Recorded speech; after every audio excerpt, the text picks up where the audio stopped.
For the last 2 years, and those asylum seekers or economic migrants who make it from Sudan to the UK have a 99% chance of being given leave to remain.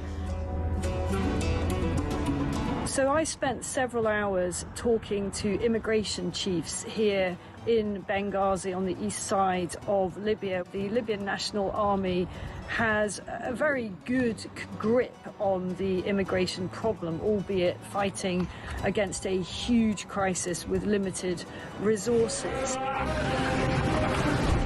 There is a very, very clear process of giving people proper health checks, the life-saving care that they need, and then working out where it is exactly that they've come from. Their message to the UK is that you are fueling this problem. You are effectively advertising a great new life for people from sub-Saharan Africa. They actually said, you know, what do you think happens when a guy from Sudan comes up through Libya and makes his way all the way to the UK and gets put in a luxurious hotel and provided with everything? And make no mistake, it is a perilous journey. We see it from the end point. We see the channel crossing as the dangerous bit. But actually where these journeys begin is in the hot desert.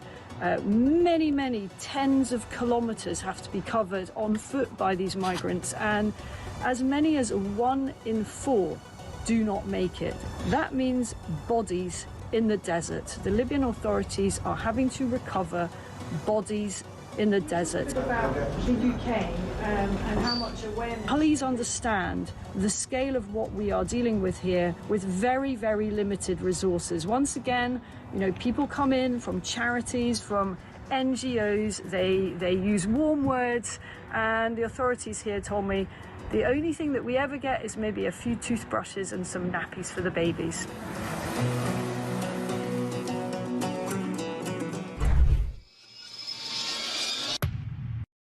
Across the UK, on DAB+, on YouTube, on your mobile, and on your side. This is Talk.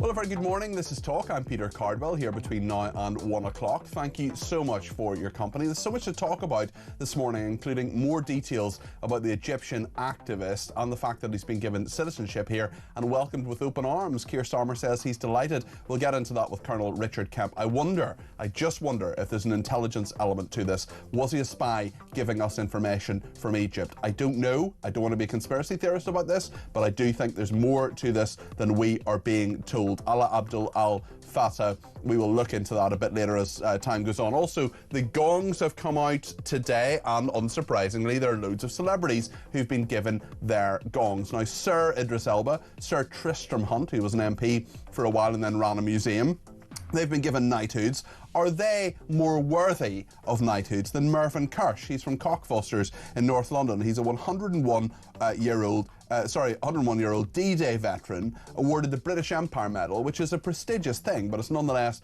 the lowest honour of the honours given out today. He has talked about Britain being disappointing, the country risking repeating mistakes made before World War II. He goes around schools giving talks about the Holocaust, what he saw, the horrors there. Ellie Goulding, the singer, has been given an MBE for services to biodiversity. This is absolutely true. So her honour is higher up the scale than his honour. He's a 101-year-old D-Day veteran. If he hadn't succeeded, and if his comrades hadn't succeeded, Ellie Goulding would be singing in German. Lots to discuss here between now and 1 o'clock. 0344 499 1000. You can text me 87222 with the word talk in your text. You can tweet me at talkTV. Follow me at Peter Cardwell. Send me a voice note, less than a minute, please, on that main number. You can also send me a WhatsApp text message, or you can give me a ring on 0344 499 1000. I can see the phones going already. We'll talk about so many things, as well as the BBC boss blamed for discrediting the organisation over the Gaza documentary. She's got an OBE as well. Yes, really. And can your property have no bills? That is what Ed Miliband wants. And also, we'll talk about trail hunting. Trail hunting is a controversial thing. We'll talk to the chief executive of the Countryside Alliance. I'm against it. I'll tell you why. Maybe you're for it, maybe you're against it. Apparently, 50% of people say it should be banned. What do you think? 0344 499 1000. Stay with us here on Talk. Well, James Healy is the Deputy Political Editor of The Spectator and joins me to run through all the main stories of the day. James, great to have you with us. How are you?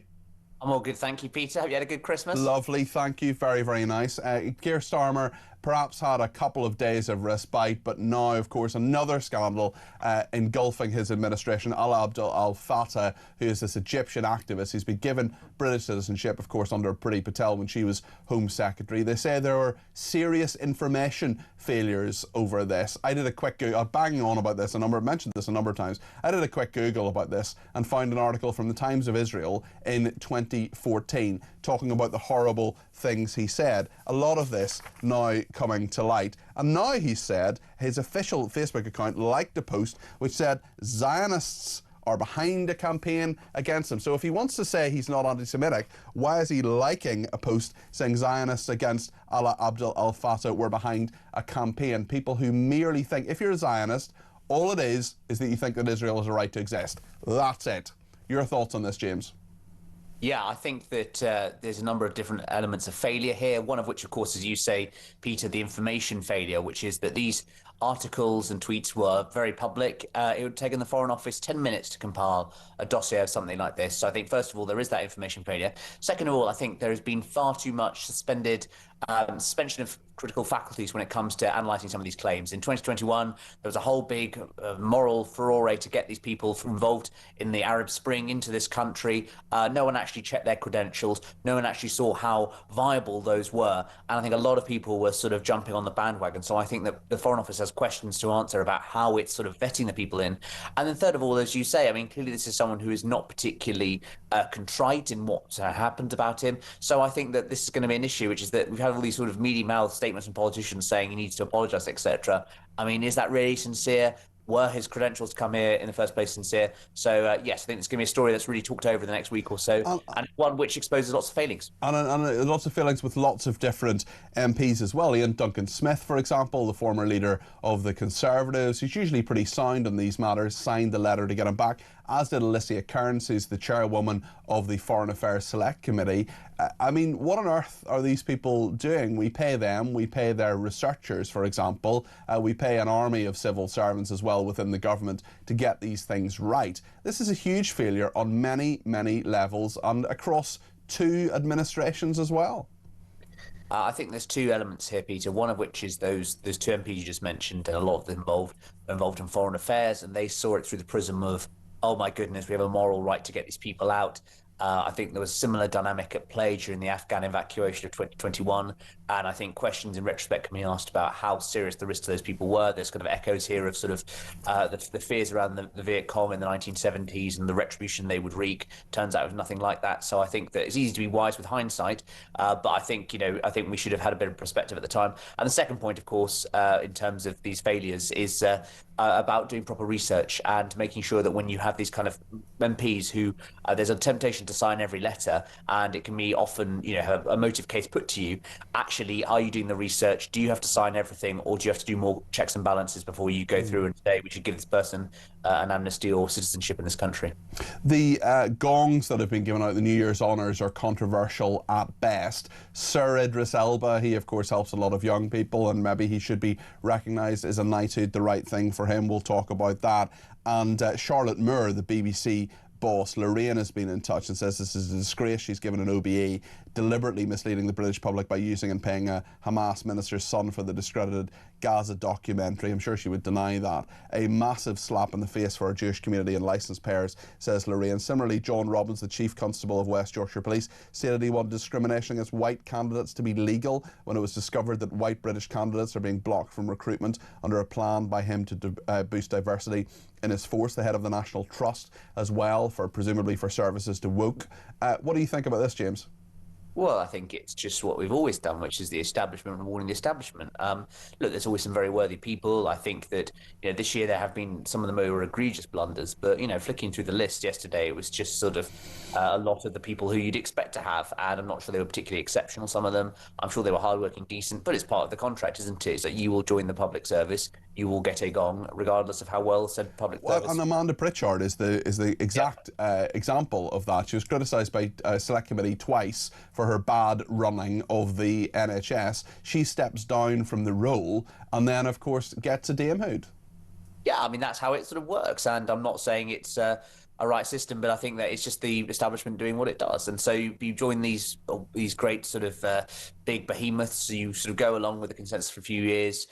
There are some genuine heroes. Obviously, you've got the military awards, etc. And there are some people I think everyone deserves. But I mean, ultimately, I thought there was a sort of par for the course, really.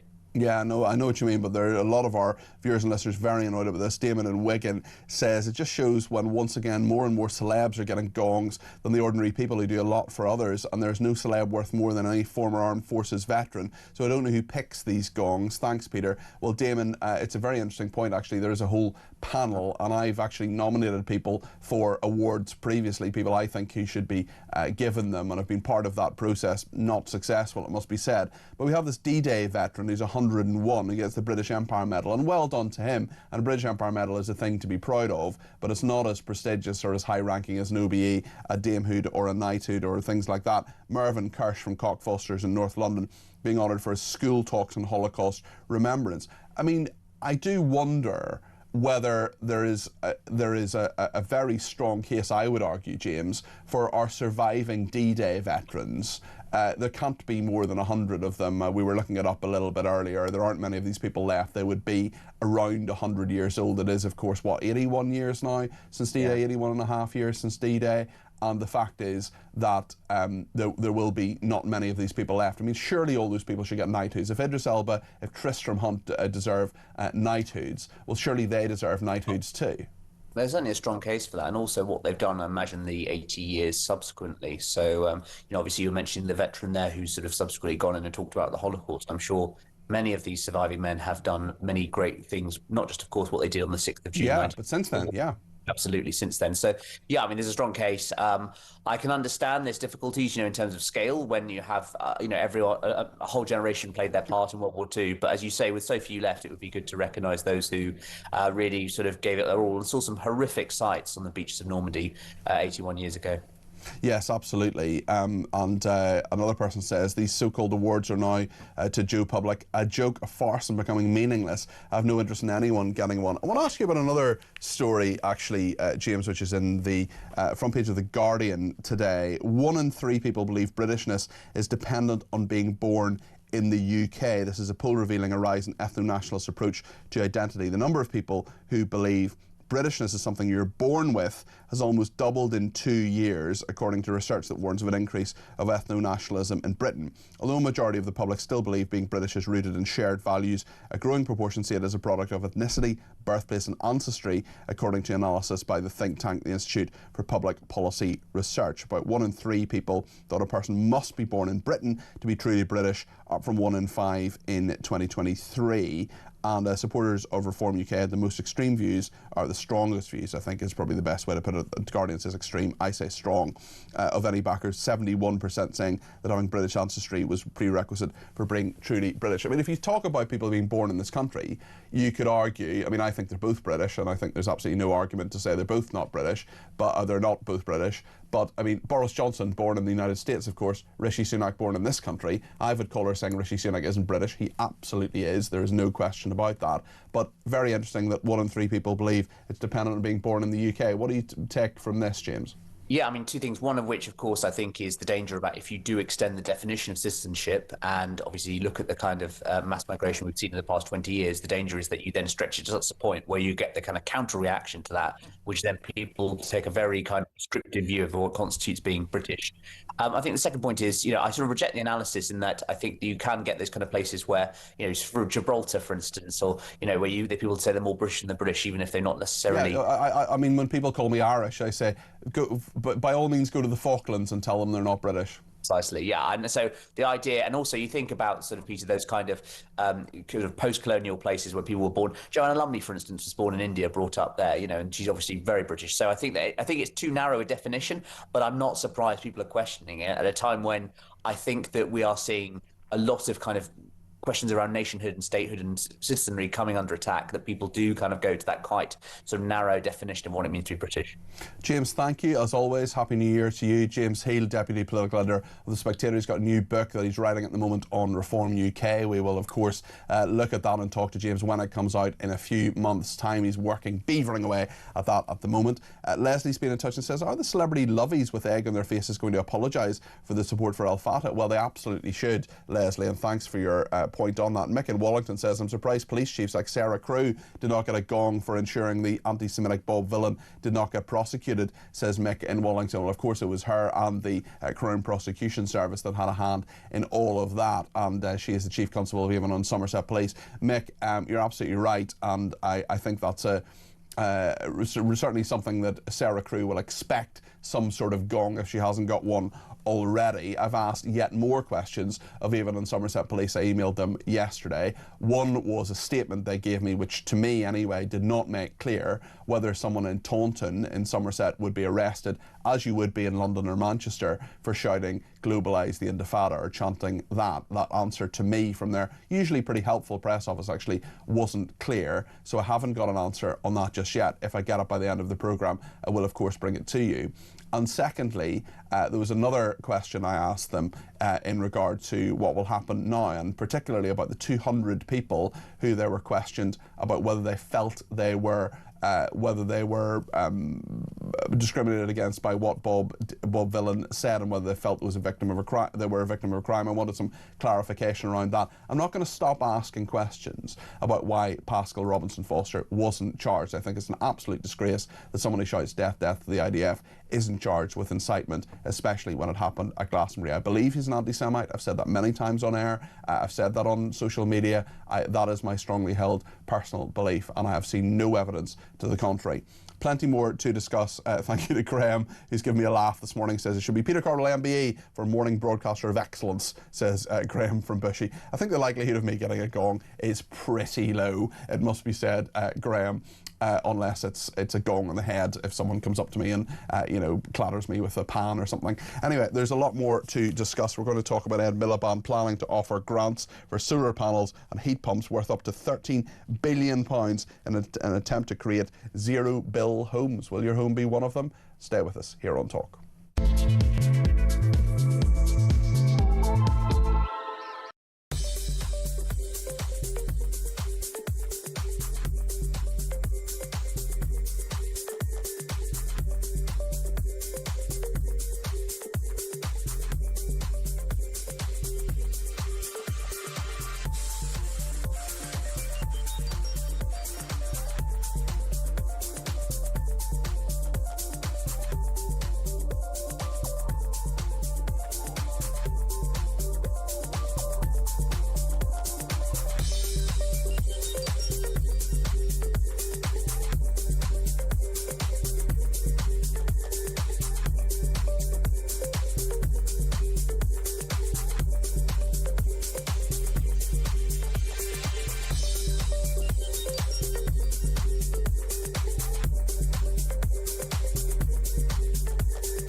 Across the UK, on DAB+, on YouTube, on your mobile, and on your side. This is Talk.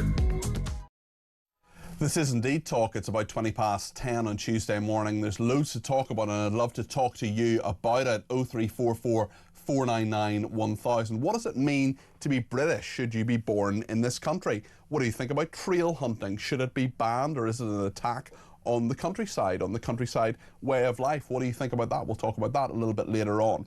And this controversy over Alaa Abdul Al Fattah. What should the government have known? Why aren't they able to Google? And is there more to this? Let me know your thoughts on all of this. 0344 499 1000. You can give me a ring, or you can send me a voice note on that number as well. Please keep your voice notes to less than a minute. We'll get as many people on air as we can between now and 1 o'clock. Maggie says, so this Egyptian has said his tweets were taken out of context. Can someone ask him what context he meant them in? Says Maggie in London. That's a very, very good point. Happy New Year to you, says Maggie. Well, Happy New Year to you too in a couple of days' time. And in fact, I'm going to be here for the breakfast show on Thursday morning between 6 and 10. I volunteered for that one, and I will see you in 2026 with you. I hope you as well, Maggie, so thanks for that. Zarina has been in touch and says, I agree with your points concerning the awards from the royal household. These famous folk and celebrities seem to be getting damehoods and knighthoods left, right and centre for doing their job. I agree that it's all fakery and something for the media to report on. For too long, failure on an epic scale has been rewarded, especially when it comes to MPs. It makes a mockery of hard-working people. Serena, I think that's a really good point, and I have always thought, actually, that gongs should be for doing something you're not paid for, or going above and beyond. And maybe Idris Elba deserves his knighthood. He's done a lot of work with young people. He's steered them away from violence a lot of the time, and he's used his public profile for that. But Ellie Goulding for services to biodiversity gets an MBE. Seems a bit weird to me. I'm not entirely sure whether her contribution to biodiversity is something that should be recognised when she was told this is your gong. Right then, let's talk about net zero. Maybe Ellie Goulding would have a perspective on this. Ellie, if you're watching, 0344 499 1000. Andrew Montford is with us. He's Director of Net Zero Watch. Andrew, it's very good to talk to you, because Ed Miliband planning to offer grants for solar panels and heat pumps worth up to £13 billion in an attempt to create zero-bill homes. What's your perspective on this? Yeah, the idea of zero-bill homes is an interesting one. It can be done, I think. You can essentially get the bills down to zero by essentially you become a trader on the electricity markets. You buy when electricity is cheap, and you sell it back to the grid when it's expensive. But obviously that comes at a cost, because you've got to pay for a dirty great big battery, which costs a great deal of money. And you'll be paying, Octopus Energy or whoever it is to do the trading for you.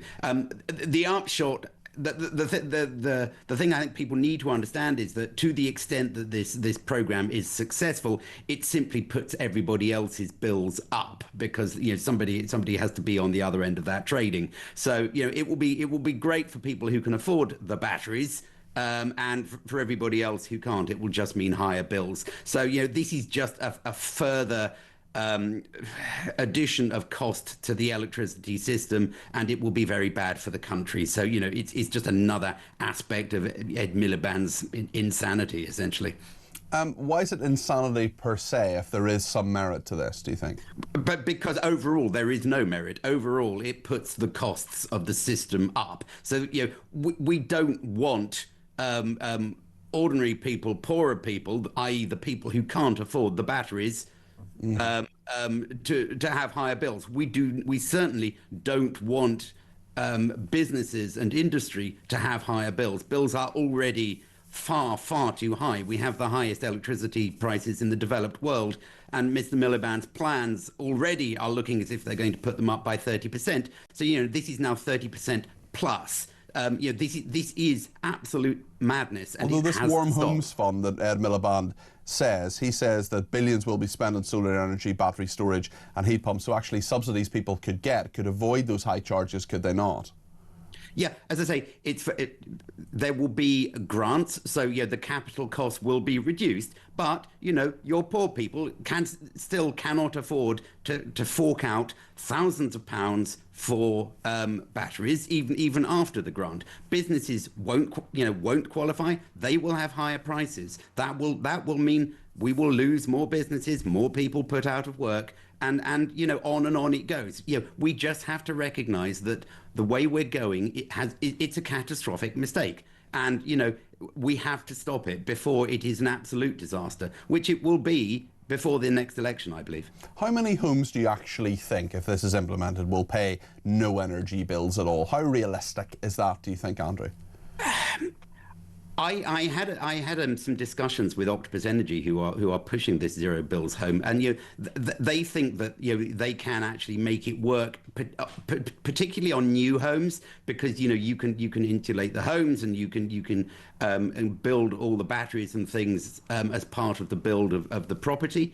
I would be surprised if there are very large numbers of existing homes get it, just because, you know, these things are mainly about virtue signalling for the middle classes. I think people don't actually really want the disruption. Well, Octopus Energy say with flexible energy tariffs, the opportunity is now there for homeowners to effectively pay no energy bills at all. That's what Nigel Banks, who's their technical director, says, that 1 million homes with strong insulation could reduce their bills to zero if they install solar panels, batteries and a heat pump. Yeah, that's right. Now, again, you know, you have to distinguish between the bills, the operating costs, if you like, and the capital costs. You know, that equation leaves out the capital cost, which is significant. You know, a battery is extremely expensive. So, you know, just because your bills are low doesn't mean that it justifies the huge capital expenditure. Now, as I say, it may be that if you can build these things up front, you know, there's enough, you know, whether it makes you money back or not depends on how much variability in the electricity, the wholesale electricity prices there are, because you're buying low and selling high. Those numbers are probably enabling you to actually make some money back, and you may well be able to get your bills down to zero. But that doesn't take away the fact that it's putting up the bills for everybody else on the system, because we have the full costs of the grid, the existing grid, are still there and have to be shared over everybody else who isn't. Okay, Andrew, thank you. Appreciate that. That's Andrew Montford there, who's director of Net Zero Watch, telling us about that. Matthew in Warrington has a perspective on this. 0344 499 1000 is the number that Matthew's called. What do you think, Matthew? You're very welcome to the programme. Hello again. Yeah, hello. Thank you. Ed Millibead, he's just lying again, isn't he? £300 off your gas bill. They go up every year. Didn't we say that if you had an electric car, you wouldn't pay tax on it? And what have they just done? After a couple of years, you're going to pay per mile. I think it's for hybrid cars, but yeah. Well, no, you're right. Yeah. Electric cars as well. Yes, Matthew. And this is the point, isn't it? We're told these things, and then they turn out not to be true. I mean, the fact that Keir Starmer stood at the dispatch box in Parliament and said energy bills have gone down, that's true for some people, but it's not true for most people, and we know that. My gas and electric hasn't gone down. Neither's mine. Neither's mine. My water bill has doubled in the last 4 years. And we all know that the gas companies, they buy the gas in the summer when it's cheap and then sell it to us in the winter when it's expensive. We pay more for it. It's all a big con anyway. You know, if we're going to do anything, we should go nuclear. You know, we should be getting our own gas for our own, so you're not buying it off everyone. Well, we're told, though, we're told by Octopus Energy that with flexible energy tariffs, the opportunity is now there for homeowners to effectively pay no energy bills at all. Do you have any faith in this scheme at all? No, they're all out to make money. They've all got shareholders. They're not going to lose money and not pay the shareholders and their pension schemes and all the rest of it. You know, it's scandalous. It's absolutely scandalous, and we're just getting hoodwinked. You know, okay. If you get net zero, if you want to make the world a cleaner place, plant more trees. Isn't that what he said? Well, I don't know about you, Matthew, but I don't want the world to be a worse place. I want there to be more green space. I want there to be clean air. I want to do my bit. But if it comes to serious financial sacrifice, and if it comes to things like water bills going up by 100% in 4 years, and energy bills going up as well, that's not something I want, Matthew. I'm sure it's not something you want. Costs are going up all the time, isn't it? Yeah. A working person with a family, it's just going up and up and up, and it's scandalous. At some point, it's got to stop. I get being a bit cleaner, but when India start doing it and China start doing it, then we'll start listening. Matthew, really good points. Thank you for them. Let's go to Carl in Macclesfield, who has some thoughts on this as well. Carl, you're very welcome to the programme. What would you like to say? Good morning, Peter. Morning. Well, I'm Carl. I've been on your show before. and voice messages more than that. You know, more Well, than good to talk to you in person. Well, I mean, in person. Ed Miller, what's the idea about going, solar panels and wind turbines? Now, from experience, I've got five actually, machines that are battery operated. They charge up the solar panels. Each one is rated for a certain amount of solar energy to go in to charge them up. That's fine. In summer, they work great. I can charge them up. But winter time, and this is a bad time for me now using these, there's no sunshine. Yeah. I can't charge anything. Mm-hmm. And I mean, you must have known that before you bought them, though. Well, yeah, I did, but it didn't put me off in a way, because I thought, well, summertime, yeah, I can use them during summer, and they do help out to keep my energy bills down. But what the point is, in summertime, you cannot charge. In wintertime, this period, you can't charge them. You don't get enough. And you've got to be realistic about all of that, certainly. Carl, listen, thanks for the call. I appreciate that. On trail hunting, Barry's been in touch and says trail hunting is camouflage for the hope of discovering a fox and ripping it to pieces.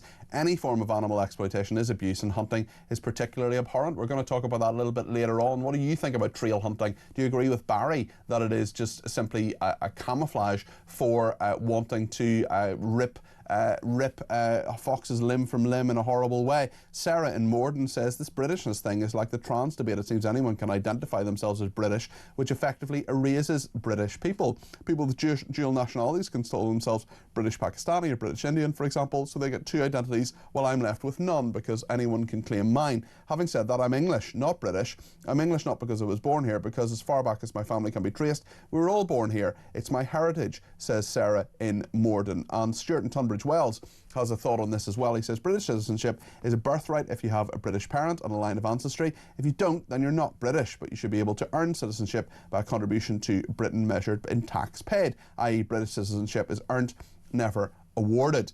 And another one from Vicky, who says if you're from Wales, you can proudly call yourself Welsh. If you're from Scotland, you can proudly call yourself a Scot. But if you're English, we have to call ourselves British. Why? No, Vicky, you can call yourself English if you want. I can call myself Northern Irish or British, and I prefer to call myself British because that is what I am with my British passport and my membership and citizenship of the United Kingdom. Lots more to discuss. We're going to talk about Allah Abdel El Fattah. Colonel Richard Kemp is coming on, former commander of British forces in Afghanistan. I'll be really interested in terms of what he has to say. I don't want to be conspiratorial about this, but I do think there is far more to this than we are being told. I'll be fascinated to hear what Colonel Kemp's thoughts are on this. So stay with us and give me a call if you have thoughts on this too, or anything else we're talking about today. 0344 499 1000.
Across the UK, on DAB+, on YouTube, on your mobile, and on your side. This is Talk.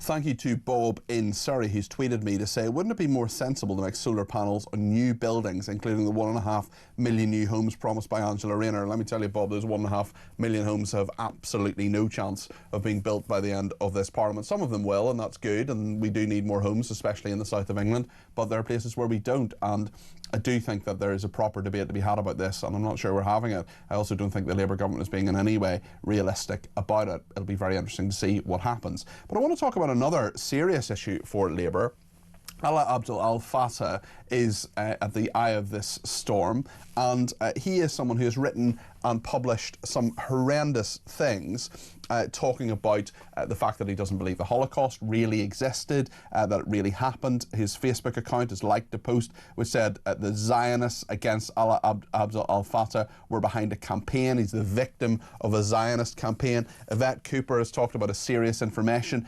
failure. What's behind all this? What is actually happening here? Because we have someone who clearly hates this country, hates many people in this country, hates white people, hates the British way of life, hates Jews, who has been embraced. The Prime Minister said he was delighted that he is now in this country out of imprisonment by the Egyptian authorities. Is it simply a case of the enemy of my enemy is my friend? And again, I don't want to be too conspiratorial about this, but could he possibly have been helping us with intelligence? Is that why we're loyal to him? I'd be interested to get into these issues. Someone who really knows what they're talking about on these kind of issues is Colonel Richard Kemp, former commander of British forces in Afghanistan. Richard, thank you so much for joining me today. Broadly, what is your take on this? Clearly it's a political scandal, but there's much more to this as well. What is your sort of top-line thinking on this, Richard? Yeah, I think that it's inconceivable that the British government, both the current government and the previous Conservative government, were not aware of al-Fattah's political perspectives and of the tweets he was making and other speeches he was making as well. It's not sustainable that was not known in London. And indeed, the Egyptians have made it clear that they informed British officials about that. One thing I would say is that I wouldn't consider it inconceivable that the civil servants, senior civil servants, did not inform the Prime Minister, but successive Prime Ministers or even Foreign Secretaries and Home Secretaries of al-Fattah's views when they were considering the case, when they were campaigning for his release, when they were giving him British citizenship, and when they were bringing him back to the UK. I think it's possible. I don't know for sure. They may well have passed the information on. I think it's possible they didn't. And I think the reason they wouldn't have done, if that's the case, is because of their own political perspective. Now, of course, civil servants should be apolitical, but I don't believe that many of them any longer are. And it may be that they were kind of, advocates for people like al-Fattah, irrespective of the things he was saying and irrespective of the potential damage he was going to do to the UK. And I've got some experience of this. It's not exactly the same, but in Afghanistan, when I was out there, my forces captured a number of al-Qaeda terrorists, and civil servants in London were trying to prevent us from keeping them detained because of fears of their human rights. Not that their human rights were being breached, but potentially it would be breached. And that took precedence in their mind over the safety of British soldiers and civil and Foreign Office staff, etc., and NGO workers in Afghanistan who would have been at risk if we released these terrorists. So that's the sort of indication, I think, of some of the thinking among some of the civil servants, which I think potentially explains how we got to this horrific situation. I have absolutely no reason to doubt a single word that you've said there, but there are nonetheless quite serious allegations. Somewhere along the line, no matter who has done it, we've been lied to about this. Is the likelihood, certainly, you're saying it's not inconceivable that Prime Ministers, Foreign Secretaries, Home Secretaries perhaps were actually informed about these things. When Yvette Cooper says she's ordered an urgent inquiry into serious information failures that left ministers blindsided by his extremist comments, that's not credible, is it? It's not credible that civil servants were blindsided. I think that's out of the question. It is possible, as I said, that ministers were not aware. I think it's probably unlikely, but it's certainly a possibility. It would seem to be a gross error of judgment on the part of government ministers in successive governments, as I say. I can see maybe people like you and me, etc., pointing the finger at the current government, saying, "Yeah, well, they're hard left. They would potentially prioritise the supposed human rights of people like al-Fattah over the safety of British citizens." I can see that, but we're talking about also a Conservative government, which I don't think quite the same. Yeah, yeah. Well, certainly, and Priti Patel, who was often seen as one of the hardest and strongest Home Secretaries, presided over this as well. Do you think there's even more to this? Is it too conspiratorial? I don't want to get into tin-hatted theories, but could there be an intelligence element here? Could there be something in El Fatah actually helping us with some sort of intelligence on the enemy of our enemy apparently being our friend? Could he have been helped because of that? I would never exclude anything in these situations, and of course that could be a possibility. I think it's unlikely to be the case. And if it is, then this has been handled in an extremely ham-fisted way, because the efforts that British governments were making publicly and openly to have him released and brought back over here would tend to compromise his intelligence service if he was working for our intelligence organizations. And I think it would have been done in a much more subtle and very, very different way. So I wouldn't exclude that, but I think it's highly unlikely. What should happen now? He should have his citizenship revoked. He should be deported back to Egypt. That's what should happen. I think it's unlikely it will happen, because an attempt to revoke his citizenship is going to face legal challenge, as is indeed the potential to deport him back to Egypt is also going to face legal challenge. I don't think he's at risk necessarily if he goes back to Egypt. He was living in Egypt for a number of months after he was pardoned before he came here, and nothing happened to him, so potentially he's not at risk. So but that won't, I don't think that will deter the courts from preventing his deportation. And even more significant, I think, will al-Sisi, the president of Egypt, have him back? I would suggest the answer is absolutely not. So I think almost certainly we shouldn't be, but we're almost certainly now stuck with that. What do you think is likely to happen? And more broadly, what do you think it says about our political system, about the civil servants, about the way we handle these issues, that this has happened and you have, the music has stopped essentially, and you have a Prime Minister and a Foreign Secretary who do not have a seat?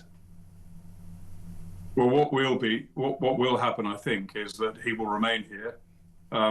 Potentially, I suspect that our security services will maintain some form of surveillance over him, given the open threats he's made against British people, against Jews, against white people, against police officers, the mothers of police officers, the children of police officers. But so they would be, I think they'd be negligent if they didn't maintain surveillance over him, which will be very, very costly.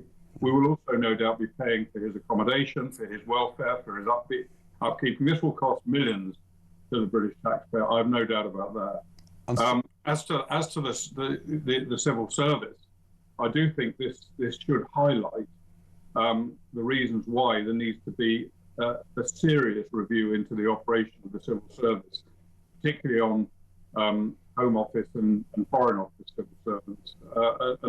And there needs to be a fundamental, I think, reorganisation of the civil service. As you know, not just because of this. There are many other examples I could give you, but because of this kind of highlights above many other things the need to really do that. Will it happen? I think it's highly unlikely. Given his very strongly anti-Semitic views, the fact that he denies the Holocaust, the fact that he says he wants to kill Zionists, and just a reminder to our viewers and listeners, a Zionist is anybody who thinks Israel has a right to exist. That's it. That's what Zionism is. Colonel Kemp, you've been to Israel many times. You've been into Gaza during the war. You've seen what is happening on the ground. You've seen what is real as opposed to the propaganda that we're told about.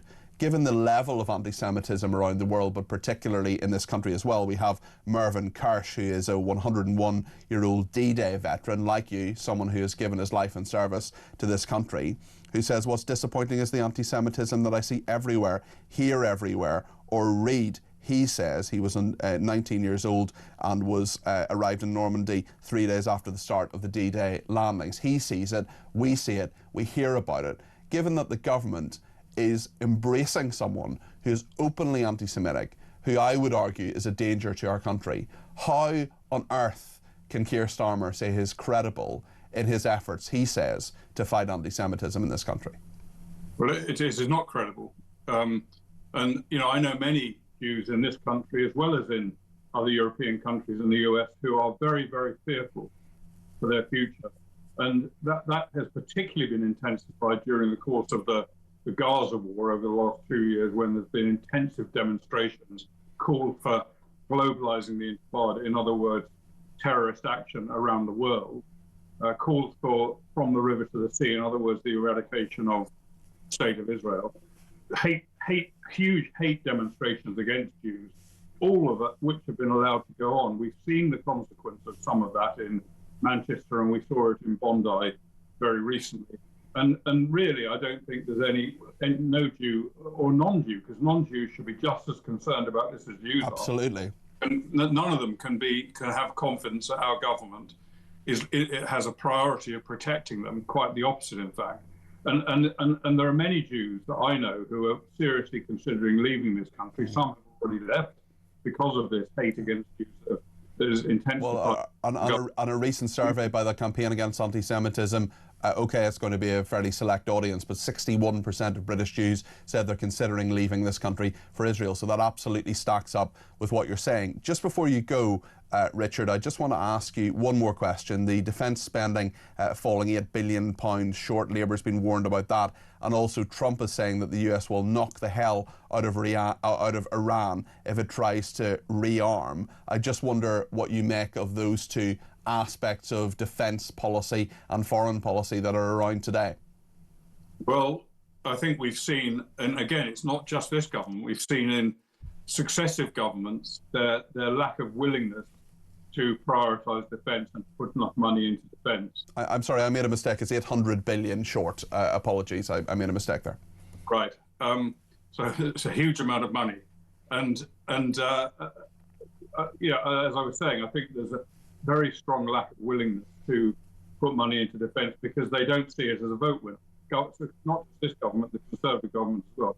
They didn't see it as a vote winner.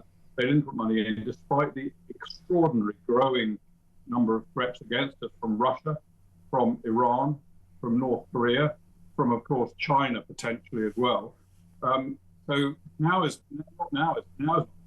too late, but the time is with us that we should be putting much more resources into defence. We're not doing so, and that's you know, that really says everything you need to say about it. I think one other point to make on that is that it's not so much. I mean, the money is very important, but equally important, perhaps even more important. No matter how much military hardware, no matter how many troops you have, you've got to have the political will to use them. Yes, and your enemy have got to understand there is that political will. Otherwise, they will not be deterred by military strength, and that does not exist in my view. We hear talks of the coalition of the willing, which goes from, oh, we're going to deploy British troops on the front line, to no, we're not going to deploy, we're going to deploy a few to help train the Ukrainians, things like that. Show signs of strong weakness, or probably a contradiction, strong weakness, but signs of weakness. And the point about Iran, I think Trump's absolutely right. Iran is rebuilding its ballistic missile capability, which directly threatens Israel and other countries in the region. And that needs to be strongly addressed, as Israel did in the past. And Trump has said he will support that rightly. And the second issue is the nuclear weapons program. I think there's some question about whether Iran is already starting to rebuild its virtually destroyed nuclear weapons program. If there are serious indications of that happening, then there should certainly also be the same kind of effect as happened last time in the 12-day war. In other words, a massive battering of Iran's nuclear program. Okay. Richard, thank you. I've learned a lot from this interview, as I often do when I speak to you. That's Colonel Richard Kemp there, former commander of British forces in Afghanistan. What do you make of what he said? There's some very, very strong words from a very senior person, someone who chaired Cobra at various points, someone who has led our forces, our land forces in Afghanistan. This is a serious person saying serious things. What do you make of what he said? 0344 499 1000. We'll talk about trail hunting in a second. What do you think? Should it be banned? Stay with us.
across the UK, on DAB+, on YouTube, on your mobile, and on your side. This is Talk. Now, the government is thinking of banning trail hunting, and many people say trail hunting is a perfectly legitimate activity. The urine of a fox is trailed, and then people follow it on their horses, and their dogs follow it, and it's essentially a mock fox hunt that doesn't involve a fox. But the point is that many times it does involve a fox, and some people say this is just a cover, camouflage. One of our viewers and listeners called it earlier on, for a fox hunt, which of course has been banned for some years. We've many people, including from this country but around the world as well, who often go to Ireland, the Republic of Ireland, where it's not banned, for example, to go fox hunting, and trail hunting is something which is clearly related to it. But the Labour government says that it wants to ban trail hunting. Is this an attack on the countryside? Another one after the inheritance tax U-turn that they did over Christmas. Tim Bonner is the chief executive of the Countryside Alliance. Tim, I'm sure you were as interested as I was in some polling recently that said that Britain support a ban on trail hunting by 50% to 29%, and 4 in 5 people, 81%, support keeping fox hunting illegal, and half of people, even living in rural areas, said trail hunting should be banned. What would you say to them, and what do you think the case is for trail hunting? Well, firstly, I think your introduction and those questions point out the fact that nobody really understands what this is about. I've answered more questions about foxes in the last week or so since the government made this announcement than I have actually about trail hunting. Well, why don't you just tell us right now then, Tim, for people who may not know, what is trail hunting? Just talk us through it. Talk us through what your members do. Trail hunting is hunting an artificial scent which has been laid and following that with your dogs. You can do that on foot, you can do it on a horse. It is an alternative to hunting wild mammals, which was banned 20 years ago. And that piece of legislation, the Hunting Act, which is currently in force, is, by the government's own evidence, an effective piece of legislation. More people have been prosecuted and convicted under the Hunting Act than any other piece of wildlife legislation in the last 20 years. In fact, twice as many people have been prosecuted under the Hunting Act as any other piece of wildlife legislation. So this law clearly works. I may agree or disagree with it. Doesn't matter. That's not what this debate is about. This debate is about whether there is any justification for going back and legislating again on an issue which is divisive, which has proved to be massively politically damaging, frankly, for Labour governments in the past.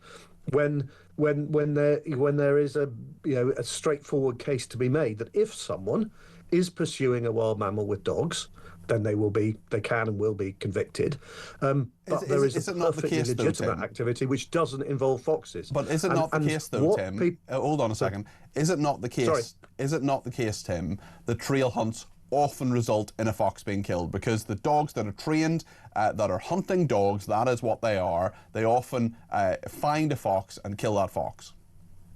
No, look, there's about 120,000 days hunting carried out across England, Wales and Scotland in an average hunting season in a winter, and there are a tiny number of cases which end up with the police. There are a very small number of allegations. Doesn't have to end up with the police, though, Tim. Are there not a number of cases every single year where essentially a trail hunt starts as a trail hunt but ends up as a fox hunt, and that's why many people want it banned? Well, look, as I say, the law is quite clear.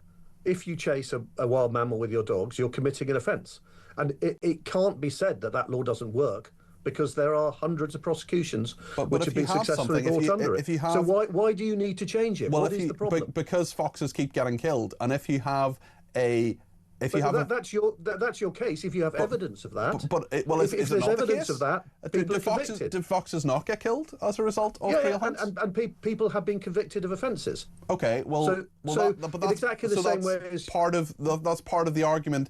Is it not? Is this, in your opinion, simply Labour distracting? Do they dislike the countryside? Like, why do you think they're doing this? Well, the Labour Party has long been obsessed with this issue. The first hunting legislation, this was about hunting wild mammals, hunting foxes, was in 1949, I think. The Blair government took 7 years and 700 hours to get the Hunting Act through Parliament. The late Tony Banks, who led the campaign for that ban, called hunting a totemic issue for the Labour Party.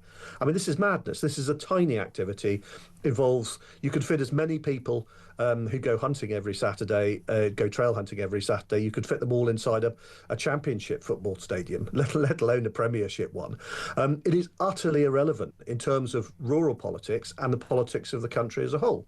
But Labour cannot drop this bone. It has always been obsessed with the issue for reasons which are much more about that sort of culture war idea that somehow hunting and trail hunts represent a piece of Tory England, I suppose, that they don't like. That's what's behind this in the end. There's no logic to this. As I say, there's a piece of legislation that works perfectly well. It can and has been used to convict people who have committed an offence. There is no more logic in this than saying that you're going to ban driving because people still drink too much and get in a car and drive. That's where we are. Okay, Tim, thanks for your thoughts on that. No doubt we'll talk again. Tim Bonner there, Chief Executive of the Countryside Alliance. Laura Jane's in Hampshire and has a thought on this, 0344 499 1000. Laura Jane, what would you like to say? You're very welcome to the programme. Welcome back. I hope you had a nice break. I did, thank you. And you too, Laura Jane. Good. Right, well, let's talk animals, shall we? You and I are animal lovers. I have 4 small dogs. You have cats. 40,000 of these dogs will be put down because you cannot rehome a dog that has been brought up in a kennel and has a different, from birth, from the moment they're with their mother, they do not have the same instincts. Mm-hmm. I would have all 40,000 in my garden if I could, but I can't because they would annihilate my little pack. And there would be fights, and it would be a nightmare. And even if I had one, it would place an enormous strain. You're right in that is what they're brought up to do, Laura Jane. Do you, on that basis, you don't support the end of trail hunting? But trail hunting, many people would say, is a horrible thing that involves foxes getting killed. What would you say to that, just briefly, if you would? It isn't. It is politics of envy. It's a way of life in the countryside that people in the town don't understand. Okay, Laura Jane, thank you. Appreciate that. Appreciate the brief final answer there because we're about to go to the news. And Dawn in Chelmsford says you're obviously pro-fox hunting. Guests would not acknowledge that foxes get killed during trail hunting. It tells us all we need to know, says Dawn. What do you think about this? 0344 499 1000 is the number to call. We're going to talk more about this as the show goes on between now and 1 o'clock. Would love to hear your perspective on this. Plenty more to come here on Talk.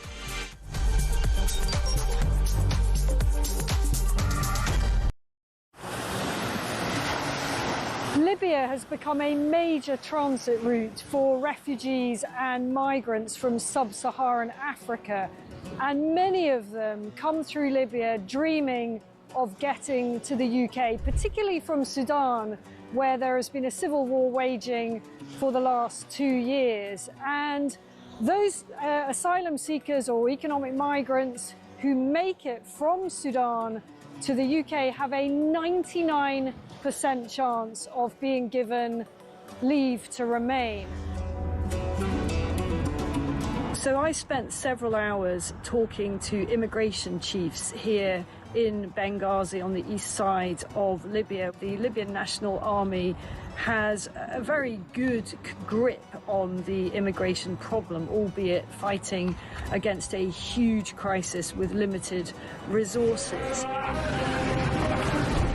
There is a very, very clear process of giving people proper health checks, the life-saving care that they need, and then working out where it is exactly that they've come from. Their message to the UK is that you are fueling this problem. You are effectively advertising a great new life for people from sub-Saharan Africa. They actually said, you know, what do you think happens when a guy from Sudan comes up through Libya and makes his way all the way to the UK and gets put in a luxurious hotel and provided with everything? And make no mistake, it is a perilous journey. We see it from the end point. We see the channel crossing as the dangerous bit. But actually where these journeys begin is in the hot desert. Many tens of kilometres have to be covered on foot by these migrants, and as many as 1 in 4 do not make it.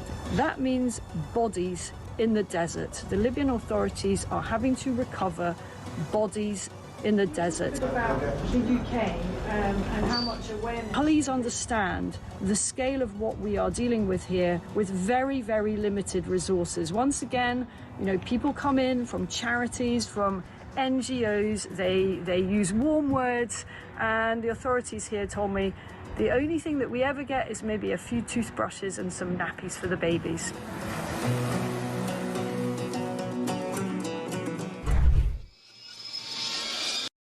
Across the UK, on DAB+, on YouTube, on your mobile, and on your side. This is Talk.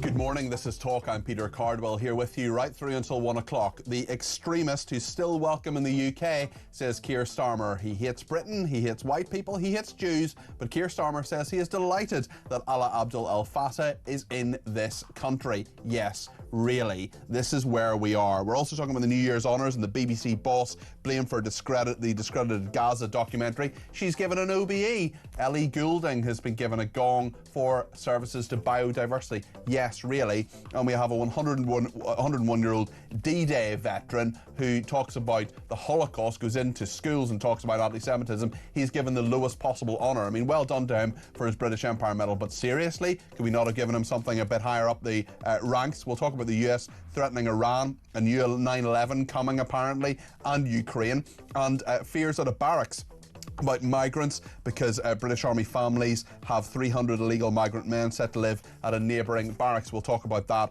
as well. We'll also talk to the chairman of the Conservative Party, Kevin Hollingreg, in just a second. Trail hunting is a big one today as well. Lots of people getting in touch about that. We'll make sure we take your calls, text, tweets and voice notes about all those subjects between now and 1 o'clock. 0344 499 1000 is the number to call. You can text me 87222 with the word talk in your text. You can tweet me at talkTV, follow me at Peter Cardwell. You can send me a WhatsApp voice note, less than a minute please. You can send me a WhatsApp text message, or you can give me a ring, all on the main number 0344 499 1000. So much to discuss between now and 1 o'clock here on Talk. Stay with us.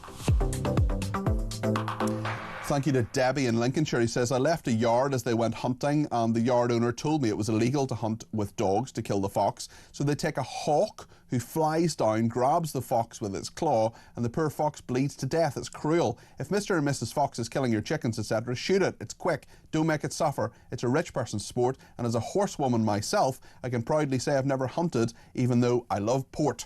Lots of people talking about this. Nick says, are the people mooning about trail hunting okay with the barbaric slaughter of animals who get killed daily by the halal and kosher method? No, this is pure hatred of anything to do with the so-called well-to-do upper crust set. Well, Nick, I have nothing against people who are upper crust or well-to-do. I am against fox hunting, I am against trail hunting, and I'm also against kosher and halal slaughter, so I fall into all those camps. I want to talk about this extremist still welcome in the UK after so many revelations. There have been serious failures of information, according to Yvette Cooper. You don't say Yvette, she's the Foreign Secretary. This is Alaa Abdel El Fattah, who has said lots of horrible things, really dreadful things, denying the Holocaust and saying that Zionists are out to get him. Yes, really. I am a Zionist. You're probably a Zionist too, because all a Zionist is someone who believes Israel has a right to exist. If you don't believe Israel has a right to exist, you're not a Zionist. It's as simple as that. I want to talk to Kevin Hollingreg, who's the chairman of the Conservative Party. Kevin,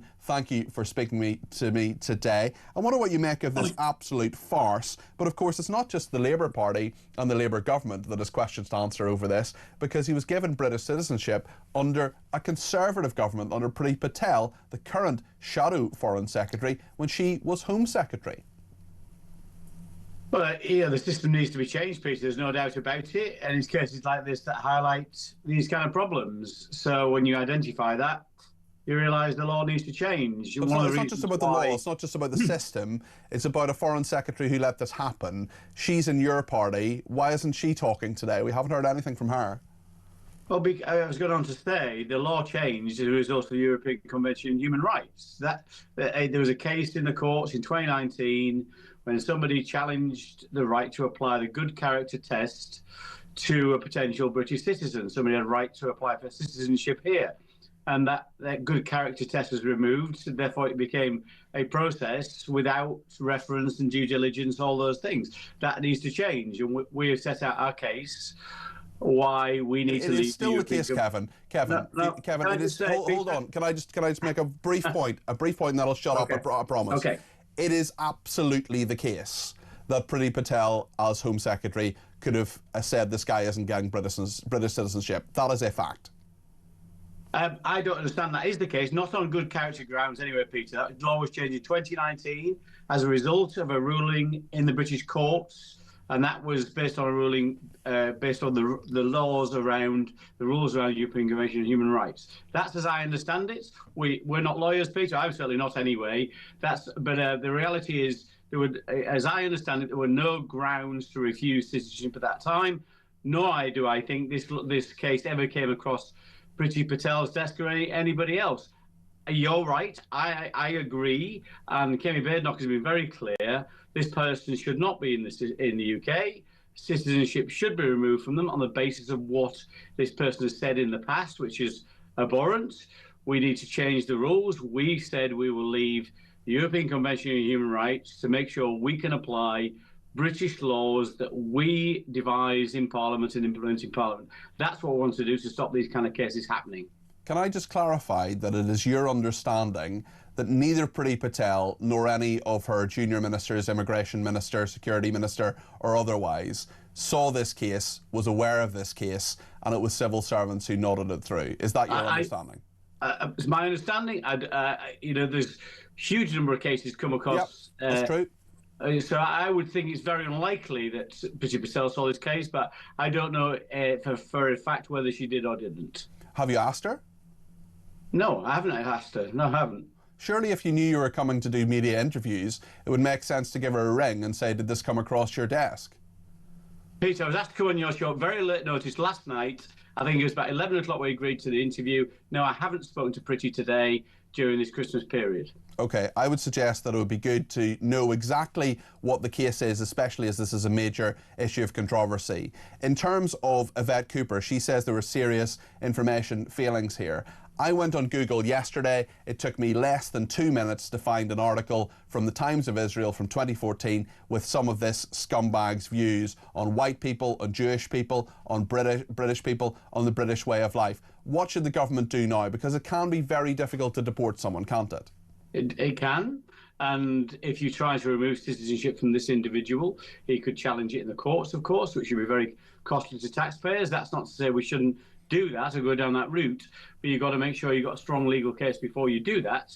Otherwise, it's a flawed exercise. So, but as I say, it's our position that we should remove citizenship from people like this, that these people should not be allowed to come to the UK or apply for citizenship in the UK, and we will change the laws to make sure we can do that in the future.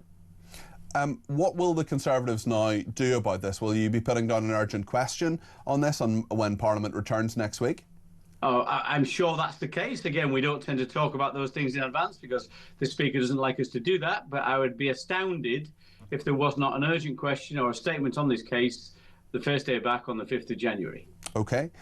Perhaps we can talk about another issue. This is the front page of The Guardian today, saying 1 in 3 people believe Britishness is dependent on being born in the UK. Do you think being British is dependent on being born in the UK? It's a one that needs proper consideration. There's lots of different reasons why somebody would consider themselves British. I think you could be born in the UK and not consider yourself British. If I moved to France tomorrow and applied for citizenship and was granted it, would I be French? Probably I wouldn't. Boris Johnson, born in New York. I've got to explain the answer to your question, Peter. If I was born in France, maybe that would give me rights to say I am French. It's quite a cloudy picture, really, and it depends on lots of different circumstances. There are people in the UK. Ben Stokes, for example, do we regard him as English? He plays the England cricket team. I'm very proud to call him an Englishman who plays the England cricket team. So this is not straightforward, I think it's fair to say. The most important thing for me is that people adhere to British values, love this country, work in its interests, don't say stupid things on social media and abhorrent things on social media, really, that we try and work together to further the interests of this country.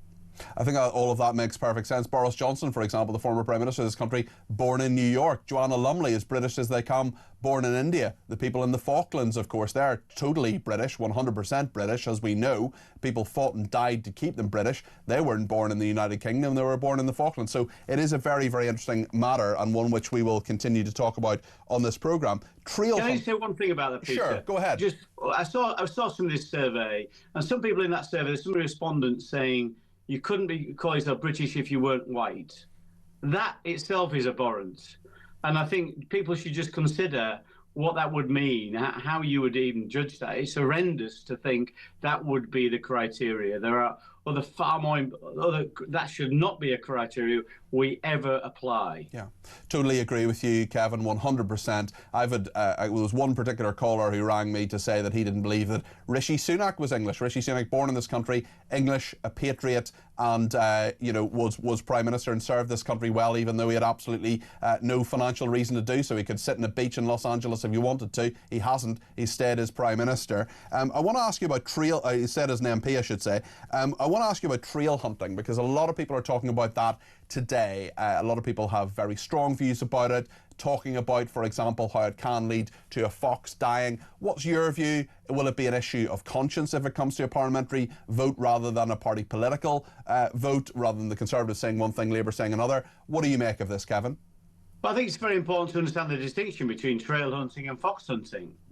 Fox hunting is a deliberate act where you seek to go out and hunt down foxes who are vermin, and they need to be controlled in one way or the other. Anybody who lives in the countryside knows that, but trail hunting is a legal activity which does not involve killing foxes. And anybody who uses that, it can involve that. Use some kind of cover to do something illegal is breaking the law and should be prosecuted. But it can be used that way, shouldn't it? You're saying they should be prosecuted, and you're right. But if you have an activity that often, well, we don't know how often, of course, but can lead to that, should it not be banned as a result of that? Or is that as absurd as saying, well, nobody should be allowed to drive because, as we had our speaker earlier on saying, nobody should be allowed to drive because some people drink drive? Exactly. I mean, they can use a lethal weapon, a car. So does it mean we ban all people driving cars? No, you clamp down on people who misuse them. That's what you should do. And if people are guilty of using trail hunting as a cover for fox hunting, those people should be prosecuted. But the trouble is, Peter, what's going to happen in this country? You're going to end up removing every single freedom that people have. I have lived in my area that I represent all my life. And, you know, a Boxing Day hunt I was at in Kirby Moorside, in my constituency, we had thousands of people. And these weren't thousands of landed gentry from my area. There's very few of those people. These were people, the local farmers, the gamekeepers, people who like to come out and see the spectacle, people who work in all kinds of industries and sectors that rely on tourism come to this area, people who are just proud of our local traditions. Are you going to wipe all those things out? Those are the questions you need to ask. OK, Kevin, thank you. Appreciate you speaking to us in the holiday period as well. That's Kevin Hullingrake, who is the chairman of the Conservative Party. Ian's in Bridgend has some thoughts on Britishness. Ian, you're very welcome to the programme. Do you consider yourself British? Definitely, yes. Good man. Just pointing out that, if we look at the DNA of people in Britain, the ones who've been here the longest are the Welsh. We are the original Britons. And we tend to be underrepresented in the media these days. You go back to the 50s and 60s, we're always cropping up on one. Well, there are fewer of you than there are English people. I mean, that's fair enough. But you're flying the flag right now, Ian. That's right, yeah. And just to point out, I think there are more Pakistanis than people born in Wales in the country at the moment. I think you're right. I think there are more Muslims as well. There are more Muslims in the UK as a whole than people born in Wales. I think that's correct, yeah. That's right, yeah. And, just to point out, our Party of Wales now, Plaid Cymru and the Welsh Arts Council, they seem more interested in things like black history now has been imposed on the children of Wales now. to learn when you Well, think... it has its place, but Welsh history certainly has its place as well. Are you Welsh first and British second, or how do you define yourself? Well, I think, if you're Welsh, you are British. Yeah, we are yeah.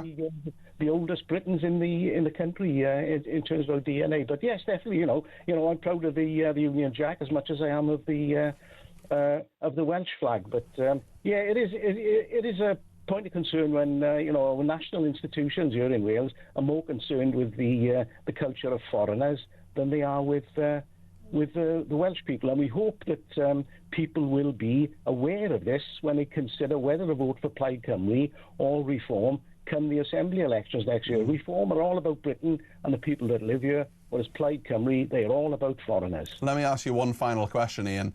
You're Welsh, you're British, are you European? I tend to look more towards the across the Atlantic. Our cousins that there are more Welsh people were part of the Declaration of Independence than any other. I did not know that. My goodness, I learn something new every day. Ian, listen, thank you for that. Really interesting call. I think we're about to have another one from Sally in Bournemouth on trail hunt. Sally, you're very welcome to the programme. What would you like to say about trail hunting? Oh, hi, Peter. Yeah, thanks. I was listening to that guy you had on earlier. Yeah. Now, I'm a hunt stab. We go out at weekends to try and save the foxes. Okay. So we're in among it and we see what happens. Trail hunting is an absolute lie.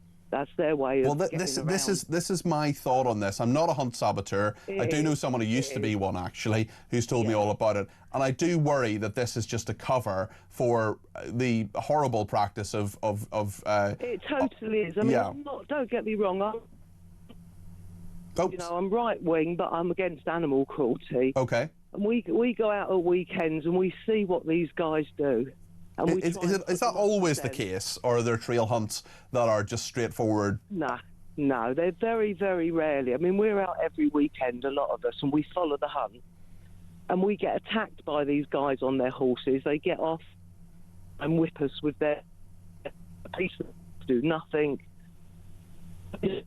Sally, we're just losing you on that line. I'd love to talk to Sally a bit longer. We'll see if we can get her back on a better line there. She's a hunt saboteur. Lots of people getting in touch about this issue as well. Lisa in Northern Ireland says, I never thought I would agree with Labour on anything, but I do regarding trail hunting. As Kevin O'Sullivan pointed out, trail hunting is just a cover for fox hunting. That's certainly the point that Sally was making there a second ago. If they happen to come across a fox, it can divert and chase it to enable the hounds to tear it to shreds. Sally, we lost you there just on the phone. Please continue the point you were making there.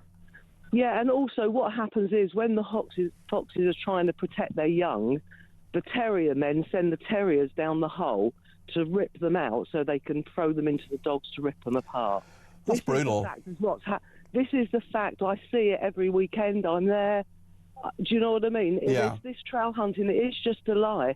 These people, they get on their horses and they have other people that pay to get on their horse and follow the hunt. These people aren't hunts, they just follow it. Yeah. Pure pleasure, pure animal cruelty. That's what it is. Why do you feel so strongly about it, Sally? Why is it something you do every weekend? Because I just don't like to see an animal being chased for its life and then ripped apart for some guy on his horse to sit there and laugh and have a bit of sport. They call it sport. It's not sport. Give the fox a gun, then it would be sport. Sally, thanks. It's just the animal cruelty. Sorry, go ahead, Sally. In the countryside, and the police do nothing about.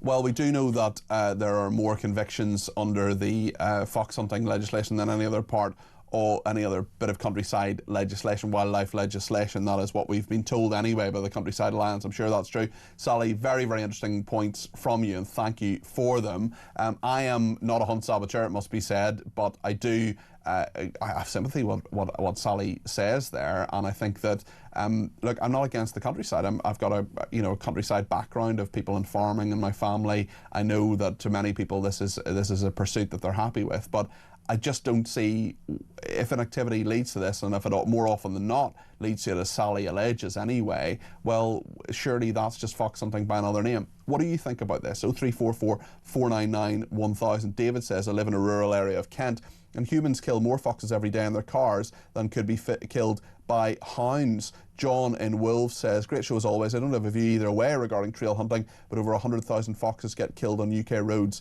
every year.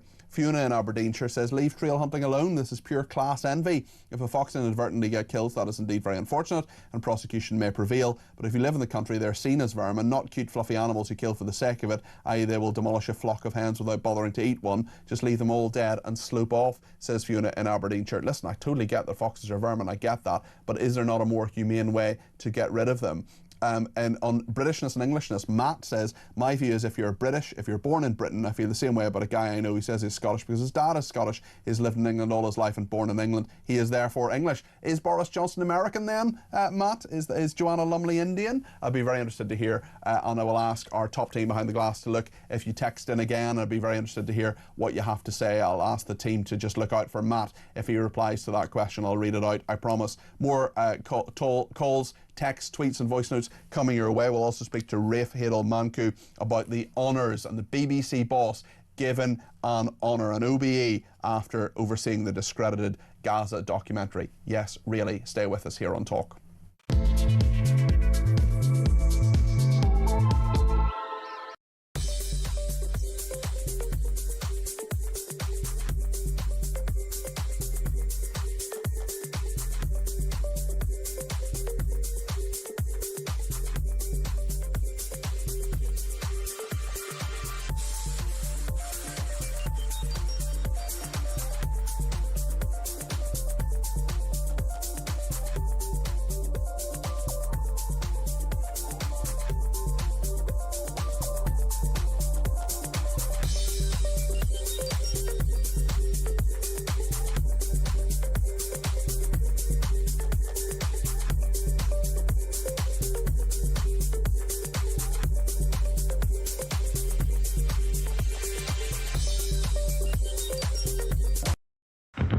Across the UK, on DAB+, on YouTube, on your mobile, and on your side. This is Talk. Thank you to everybody who's been in touch. I've just been looking at some of the tweets that people have sent me during the programme, including from this person who says, Kevin Hollingrake has just confirmed why we've all switched sides. We didn't leave them, they left us. Wokeism on steroids. Amy says, Kevin Hollingrake said it's his understanding the El Fata citizenship decision didn't come across the desk of Priti Patel when she was Home Secretary. If that's the case, who did sign it off? Well, I think we need to find that out, and hopefully this inquiry will make that clear, certainly what happened. Another person says, Hunt saboteurs release foxes in front of trail run. Sally is being fooled. So are you, Peter. And Angela says, Sally is a hero.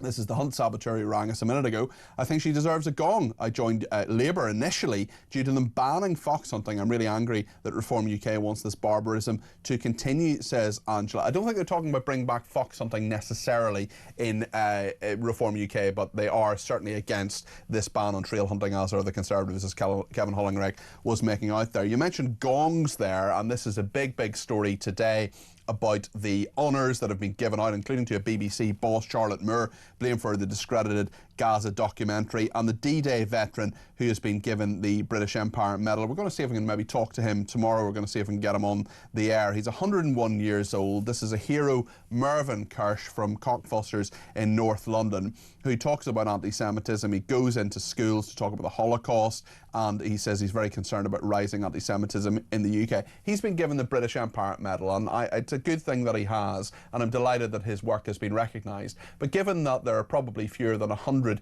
D-Day veterans, maybe all of them should be given a higher honour. I think that is something we should recognise, rather than saying, you know, Tristram Hunt, who was a Labour MP for a few years and then ran a museum. Well, we're going to, with the Victoria and Albert Museum, we're going to make him a knight. Well, okay, that's fine, but shouldn't Mervyn Kirsch be Sir Mervyn? Rafe Hadel-Mancu is with me now. He's a historian and senior fellow at the New Culture Forum. Rafe, great to have you on the programme. There's obviously a hodgepodge of different gongs, some to people who are deserving and some who are not. What do you make of it? Well, I should say that I'm the editor of Burke's Peerage World Orders of Knighthood and Merit as well, which is the definitive guide to honours. Okay. So, look, the first thing to say is that every year for the King's birthday and for New Year's honours, we get the front pages where we see all the celebrities receiving gongs. In truth, of course, they're a tiny percentage of those people who are honoured. There are around 3,000 honours awarded every year. We've almost had 1,200 awarded for the New Year's honours, and the vast majority of those do go to the unsung heroes of Britain, people working in soup kitchens, people working in science and education, in business and in industry and elsewhere.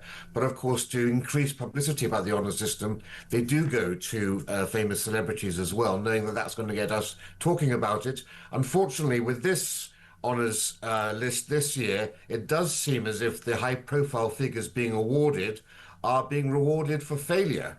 And, you know, that the purpose of an honours system is to encourage others. So you reward somebody, hopefully to recognise them and to encourage others. And it seems as if it's an encouragement to fail because, of course, you do have people like Charlotte Moore, who has now been given an OBE. This is a woman who was part of that terrible Gaza documentary where a member of a Hamas family was narrating part of it there. That wasn't revealed to us. She was also tied up with the Donald Trump scandalous documentary, which Donald Trump is now going to sue the BBC for.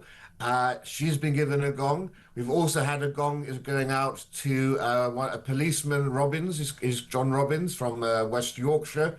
West Yorkshire Police must be the worst police force in the country, given what's happened there in terms of... I think West Midlands might be giving them a run for their money, given the fake intelligence that they acted on in regard to Maccabi Tel Aviv. Very good point you make there. Another one I would make is Dame Amanda Pritchard. She's been given a damehood for running the NHS. She was criticised on a number of occasions, including by Parliament twice for doing so. She stepped down from that role. She's been given a damehood. There's no rhyme or reason to this. And the point is as well that, you know, Ellie Goulding, the singer, has been given a gong for services to biodiversity. I mean, I have no real awareness of her of her contribution to biodiversity. But you have Mervyn Kirsch here, 101 D-Day veteran, who still goes into schools talking about the Holocaust, talking about D-Day, the great sacrifice that he and his comrades made. And he gets a British Empire Medal, which, look, it's a great thing to get a British Empire Medal. I take nothing away from that achievement, but it is factually lower down the pecking order than, you know, Ellie Goulding and her services to biodiversity. Yeah, no, you're right. There are good arguments to be made as to whether perhaps an OBE or an MBE would be a better award for the BEM. The BEM was only brought back into use by Sir John Major, so it hasn't been with us for that long recently because it had been deemed politically incorrect for a while to have it. So at least he is being honoured with the BEM. There are lots of people who wouldn't have had an honour if we didn't have a British Empire Medal, but there's been a long-standing argument as to whether actually knighthoods and those sorts of things should go to people lower down the social ladder, but who nevertheless have done outstanding work over a lifetime. I have a big problem with sports athletes getting knighthoods, getting CBEs when they've won a gold medal. You know, we had that in 2012. It's always like it's a buy one, get one free. The reward for winning first place is the gold medal. What you should do, you get knighthoods towards the end of your career if you've also done a lot of work for charity. Well, I have a... I mean, what do you think about... I mean, Steve Redgrave's an interesting one. What do you think about the idea that actually you should only get a gong for something that isn't your job? But that's my point. So, for example, Torvald and Dean have got a knighthood now at the end of their career, but that's also because of their charitable work. They have done so much work for hospices. They donated their entire £3 million salary from their American farewell tour to LA children, homeless children, to get homes for them. So that's Steve Redgrave as well, Matthew Pinson. They're not being rewarded for their sporting achievements so much as what they've done beyond that. That's very important. It should also be said that there were major reviews done on the system in 2004 and later, and so no longer do you get automaticity. So it used to be if you were the ambassador to India or America, you were a shoo-in to get a knighthood. That's no longer the case. Lord Mayors of London always got a knighthood, originally a baronetcy. That stopped as well. So there have been some improvements, but there's still a long way to go. Very, very interesting. Thank you, Rafe. That's Rafe Hadel-Mancu. They're a historian, senior fellow at the New Culture Forum, and also co-editor of Burke's Peerage, World Orders of Knighthood and Merit, the definitive guide to honour. So thank you to him. Britishness, Penny in Essex says, British means collectively English, Irish, Scottish and Welsh, but individually I'm English, born of 2 English parents. You take your nationality of your parents. I think there are quite a few people in the Republic of Ireland who would disagree with that, Penny. They're not British, but they would say they're Irish. I think you maybe mean Northern Irish, although people in Northern Ireland, as is the case in the Belfast Agreement 1998, can say they're British or Irish, or indeed both or neither. So it's a whole other issue. I am definitely British, no doubt about that. I am not Irish. Natasha says, I was born in Germany because my English parents were working out there. I'm not German, I'm British, I'm English. Stephen Mansfield says, can anyone call themselves British if they have a passport, but they cannot call themselves English, Welsh or Scottish, says Steve. Well, I suppose they can. Paul in Cornwall says, I was born in Malta in the Royal Navy Hospital to a Londoner father and a Yorkshire woman mother. Am I British? Because I certainly have never felt Maltese. Yeah, British. Yeah, Paul, you're as British as Finchley, as far as I'm concerned. Emily in Stoke says, talk of course the fox hunters will still hunt and kill the foxes. They pretend they do not. Ban this horrible sport. It's outdated and disgusting. And many, many more opinions coming in, especially on Britishness and nationality as well. Michael in Birmingham has a thought. He's picked up the phone and given me a ring on 0344 499 1000. Michael, you're very welcome to the programme. What would you like to say? Yeah, was it the Duke of Wellington that said being born in a stable does not make you a horse? That's right. Yeah, and that is never more true. I think there's far more to any nationality of any country than just being born there and or just being awarded citizenship to it. It's all about the beliefs. You know, this might not be a very popular thing, but I've known people, and in fact ended relationships because of people who have been born here, brought up here, have got the passport, but it's a flag of convenience. They actually despise the country and cheer against it at sporting events. Now, you know, we're going back to the old cricket test, Norman Tebbit, but that's not invalid. That's not invalid because it's a metaphor for other things. Well, I think it's a perfectly valid opinion from you, Michael, to say that if people are British, have a British passport, consider themselves British, that they should hold the values of this country and should know what Britishness is and what it is to be British. And that's something I think we need to be really careful about, because there are loads of people, both born here and not born here, who would do our country harm and don't believe in these universal ideas of Britishness and what it is to be British. And we've seen time and time again, and I would argue, you know, the greatest threat, of course, security-wise, comes from Islamists, no doubt about that. But in terms of the society and the chipping away of Britishness, well, there are loads of people, including these people, some of these people who've got these honours today, who seem to have got them for services to woke. I would argue they're anti-British in many ways. Yeah, and it goes, you know, it's a difficult one to prove, but I think that there is a value behind it, that, you know, it's not just, you know, a flag of convenience for you, that you have to want to be British. Now, how you actually prove that, I mean, are we going to get down on popular routes of going back generations before you qualify? Yeah, but I think it's something that is a weird concept that you're never actually going to quite get to the bottom of, Michael, but we should demonstrate it every day. It should just be totally apparent that people uphold the values of Britishness, shouldn't it, Michael? Well, yeah, but also, I mean, let's face it, it's all part of the left and the MS mainstream media's attempt to kind of like get to an open borders policy. They're all very good at saying, you know, on various atrocities, they'll tag it as British born, and that makes you feel like somebody like Alf Garnett or Queen Bodicea, whatever, has carried it out. And, you know, I'm treading on sensitive ground here, but we know that that's not really the case a lot of the time, don't we? Very good points, Michael. Very good points. Listen, thank you for them. Thank you also to Jason in the Lake District. He says, my dad was in the RAF. I was born in Wegberg in Germany. I consider myself 100% English, not German, but there have been many times I've doubted that belief during major football tournaments, says Jason. Well, thank you for that. Elisa from Chelmsford says, good morning, Peter. Good morning, Elisa. I think the whole conversation about Britishness is a waste of time. Look at me. I arrived in Britain aged 5, was a public servant most of my life, a patriot. Just because I wasn't born here doesn't make me non-British. You're as British as Finchley, as far as I'm concerned, Elisa. And I don't think it's a waste of time. I think there is a conversation to be had about what is Britishness and who is British. And there are people, I would say, who are born here who don't really consider themselves British, and that's sometimes a problem within itself. Lots to discuss on all of that. 0344 499 1000. Trail hunting, another big one. We're going to return to that fairly soon as well. But we're going to talk in just just a second about Trump's plan with Iran. A new 9/11 coming, says an ex-MI6 spy, and also Ukraine criticised by Trump again for attacking Putin's house, one of his residences. We'll get into all of that with Philip Ingram, the former senior military intelligence officer, in just a second. Stay with us.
Across the UK, on DAB+, on YouTube, on your mobile, and on your side. This is Talk.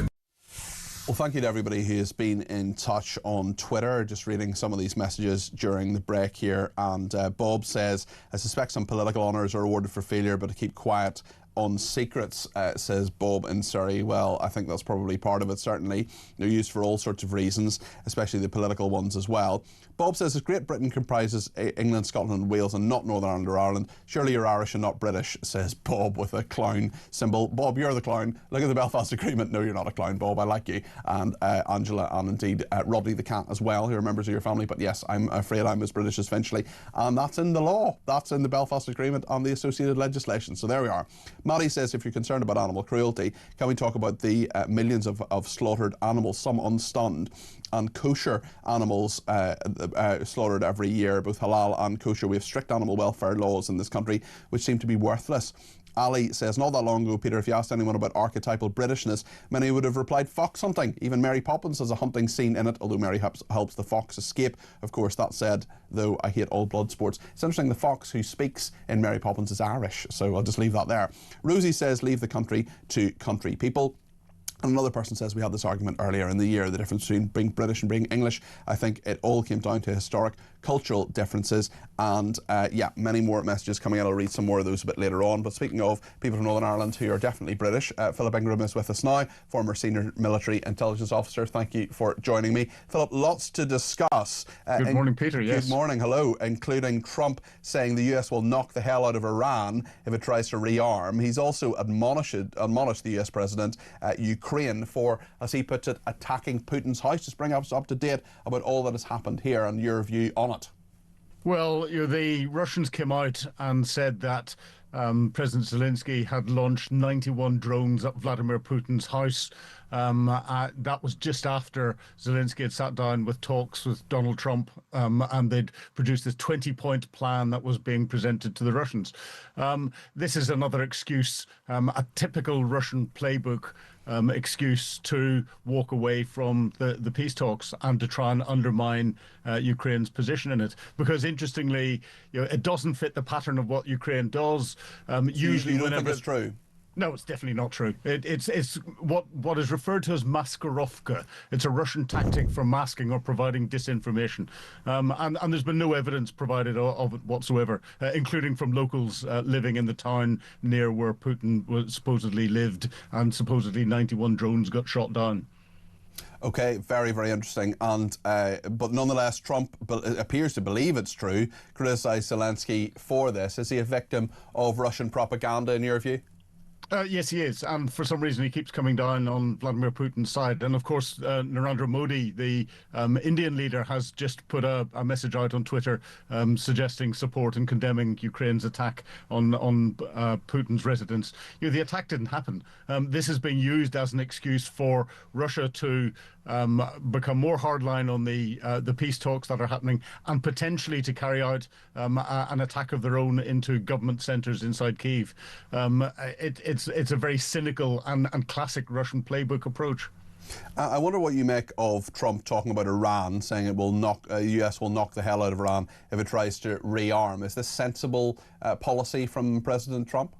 Well, given the Americans went and destroyed Iran's nuclear program, if they get any evidence of Iran trying to rebuild it again, they should go back and knock it back again. But interestingly, this statement came out just after Benjamin Netanyahu, the Israeli Prime Minister, goes and visits Donald Trump, and Donald Trump then threatens Iran, but he also threatens Hamas, because Hamas have said that they're not going to disarm, and Donald Trump is very proud of his peace deal that he's done between Israel and Hamas, and he's threatened Hezbollah as well. So Donald Trump's being dragged in lots of different places, lots of different directions around the world. Do you think he's headstrong enough? I mean, he's clearly a very headstrong person in many ways, but it does seem that at least some of his foreign policy is being influenced, and there's no reason why it shouldn't be necessarily, by Benjamin Netanyahu and indeed by Vladimir Putin. Can he think for himself, do you think? Can he come up with objective thoughts on these things, or is he simply like a cushion? The impression left on him is the person who was last there. I've talked to a number of people about this, and it's the cushion analogy. It seems to be the last person he's talked to is the line that he takes, unless of course he's dealing with Ukraine and President Zelensky, and it seems to be more times than not he is anti-Zelensky, which is shocking considering it was Vladimir Putin that almost 4 years ago carried out his illegal full-scale invasion of Ukraine, having invaded it 10 years before that with his illegal annexation of Crimea and parts of the Donbass.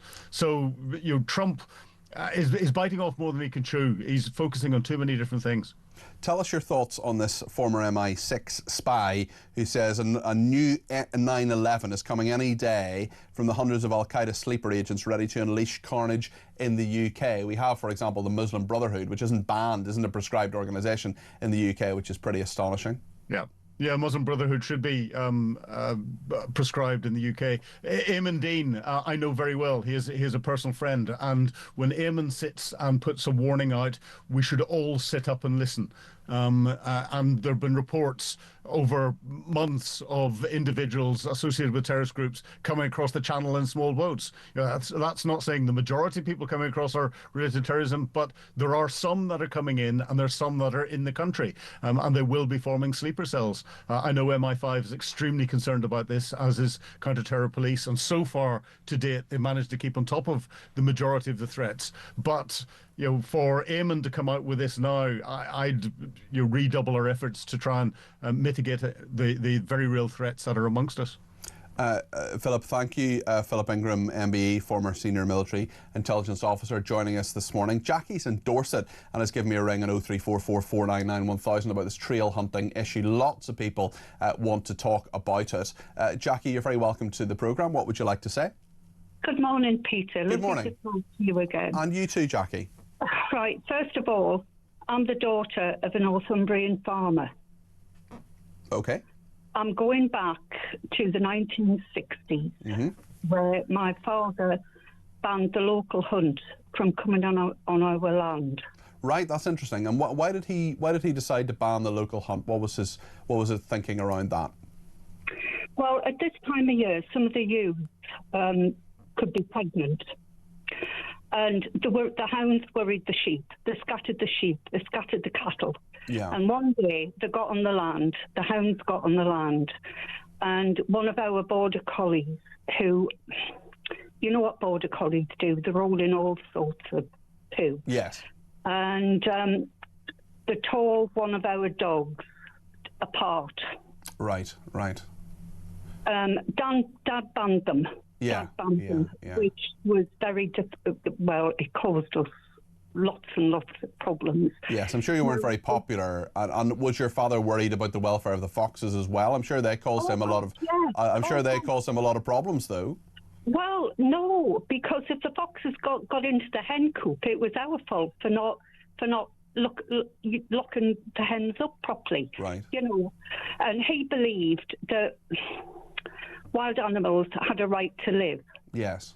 You know, and what's annoyed me this morning is people ringing in from possibly towns, cities, who have no idea. They have never seen an animal ripped apart limb by limb. But those same people will say, Jackie, first of all, I have absolute sympathy with your argument and I'm on your side of this. But some of those people will say, Jackie, they will say, hold on a second here. There are townsfolk, there are people in cities, there are perhaps politicians who don't have rural constituencies, who don't understand that actually trail hunting is something that isn't sinister in their view. What would you say to them, Jackie? Oh, Peter, it's a smoke screen. It's a smoke screen. Get real. Wake up and smell the coffee. This is a smoke screen for hunting. For hunting. Yeah. And I've got no.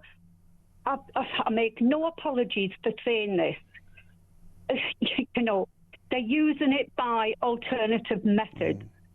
That's certainly a very strong allegation that a lot of people are making in this as well. Jackie, thank you for that. I really appreciate your perspective on that. A really interesting perspective. Someone from a rural background saw her father banning the local hunt, you know, that's the experience that Jackie had. And I love when people bring not just their opinions, and they're very, very welcome, but their experience as well to these shows that I do. 0344 499 1000. We're going to talk in just a second about a barracks. This is the safety of British Army families, as 300 illegal migrant men are set to live at a neighbouring barracks. We'll speak to a Conservative councillor in the area. We'll take more calls like Jackie's as well. You want to get yourself on the air between now and 1 o'clock. The number is 0344 499 1000. Stay with us.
Across the UK, on DAB+, on YouTube, on your mobile, and on your side.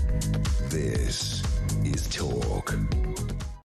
Lots of messages coming in, including on Twitter. Thank you to Les Calderwood, who says, good morning, Peter, and a prosperous 2026 when it arrives. Thank you, Les. I can confirm from a very good source that heat pumps are noisy, use a lot of kilowatts per hour in the winter. A lovely blue sky and -3 in the Perthshire Glens just now. Thank goodness for a new oil-fired central heating system and a reliable supplier in all weathers. How about a triumvirate of grouse, pheasant and partridge for the new year? And of course, a traditional Scottish steak pie.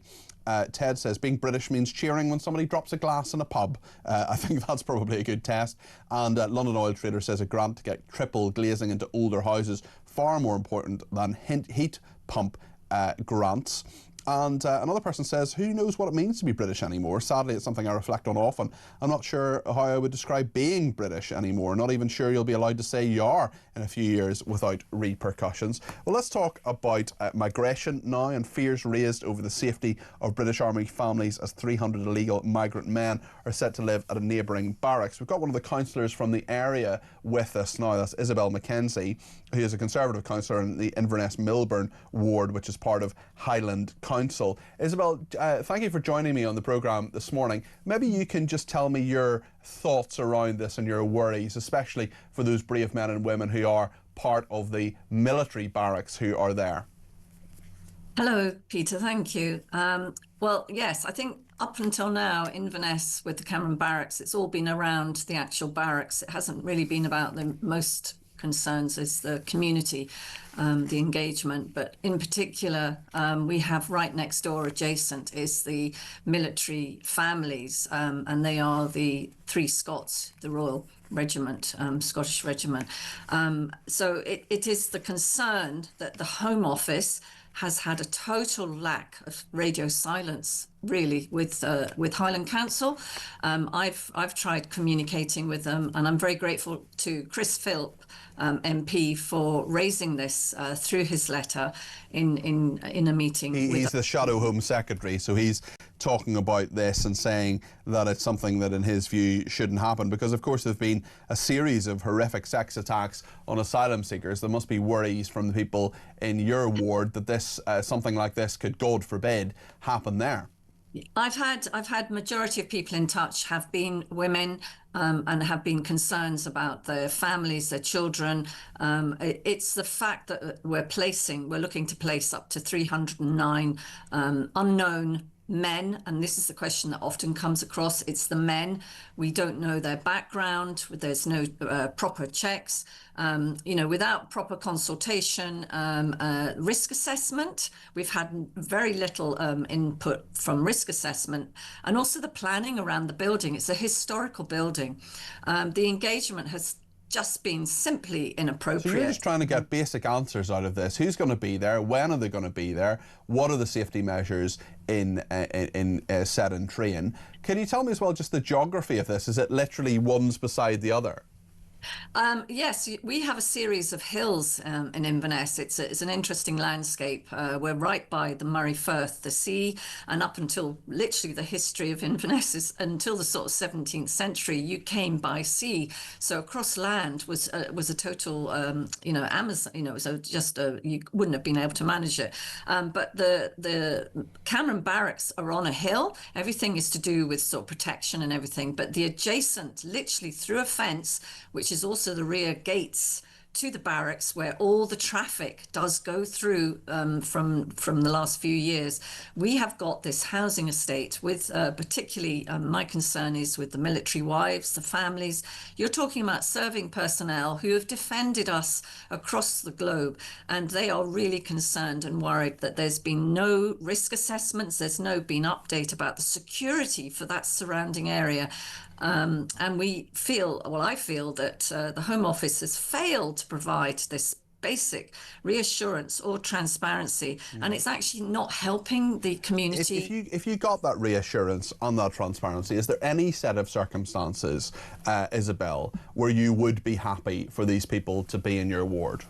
I think it's the logistics that has always troubled me right from the very beginning. You're talking about hundreds of miles away from the source of where people are arriving on the south coast. So to me, having them arrive and then being transported hundreds of miles across the UK, to me is just dispersing what I call a festering disease. It should be done and dealt with at the source of the entry to the UK, which is down on the south coast. And this is just not helping, trying to displace people. Highlands is not against having visitors. We have a high tourism, hospitality industry here. You know, everyone comes to see Nessie, but it's poor decision making. It's the fact that there's been a complete lack of due process here. We've had no consultation, no transparency about what's happening, no risk or feasibility assessments. The fact that there's been no consideration about what is actually happening on the ground here. We have very poor NHS services. Our police services are incredibly stretched. And if they have to get reinforcements, it can take a long time to get reinforcements here. We have unknown, unchecked men coming to next to military families, schools, and very near to the city centre. We're a small city centre. We were given that city status, but really Inverness is you know, a fragile economy, and it's just the fact. I would happy this is paused. This should be paused unless you've got a proper engagement, proper assessment. And you need that. You absolutely need that, especially if this is to happen. Well, Isabel, keep us updated. Perhaps we'll talk again when there's more information on this. And thank you for joining us. That's Isabel Mackenzie there, Conservative Councillor for Inverness Milburn Ward, which is part of Highland Council, talking about the fact that 300 illegal migrant men may well be living at a neighbouring barracks there. Thanks to everybody who's been in touch as well on trail hunting. Martin says, ban trail hunting, ban walking dogs in the woods, ban cats going outside. Where these bans finish, we should definitely ban halal and kosher slaughter first and last. And Angela has been in touch on what Kevin Hollingrick was saying, or indeed not saying earlier on. Well, your guest has not answered the question, why hasn't Priti Patel spoken out about her blunder? Well, we don't even know if it was her blunder or whether she didn't know about it, and I was surprised that Kevin Hollingrick didn't have the facts around that. He said he hadn't spoken to Priti Patel. Hopefully that will emerge in the days to come. Let's speak to Dennis in South Yorkshire about trail hunting. Dennis, you're very welcome to the programme. What would you like to say? Peter, good morning. Good morning. Yeah, I'm not a fan of fox hunting. I think the thought of a pack of dogs tearing an animal apart is horrendous. But trail hunting is not that. I appreciate that perhaps in some circumstances, on the odd occasion, but I mean, some people say it's more than the odd occasion, and that's the problem, Dennis, that this is maybe a cover or a smokescreen. I'm sure that there are people saying that. However, to be able to back up an allegation like that, you need evidence. And I've never heard any of these people saying these are the facts. But the real point to me is two. Firstly, hunting in the widest sense is a huge community activity in the rural areas. I attended a hunt on Boxing Day as a spectator, and I was probably one of at least 500 people. Okay, interesting. And just your second point briefly, if you would, Dennis, we're just coming up to the news. I forgot what it was now. Well, I tell you what, Dennis, if you remember it, give us a ring back, and I promise you I'll put you on before the end of the show, but I've just got to go to the news in the meantime. But Dennis has made the point well there. If you remember that second point, you give us a ring back, Dennis, and I'll put you back on, I promise. I just want to tell you about the Eurostar, because the Eurostar has been asking customers not to travel today because of a problem with the overhead power supply in the Channel Tunnel. That is breaking news about the Eurostar. They're asking customers not to travel today because of a problem with the overhead power supply in the Channel Tunnel. So that if that affects you, that is the news in regard to the Eurostar. We'll talk in just a second about British taxpayers helping fund a sex chatbot for Kenyan teens. Yes, really, that is where some of your money is going. We'll talk about that in just a few minutes and get your views too. 0344 499 1000 is the number to call. Stay with us.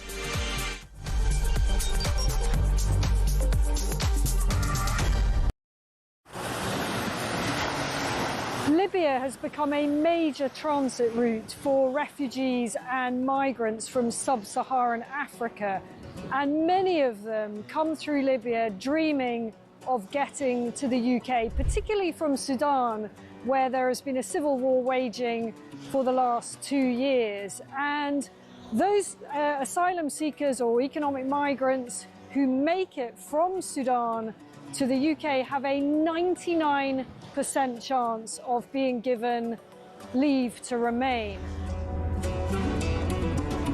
So I spent several hours talking to immigration chiefs here in Benghazi on the east side of Libya. The Libyan National Army has a very good grip on the immigration problem, albeit fighting against a huge crisis with limited resources.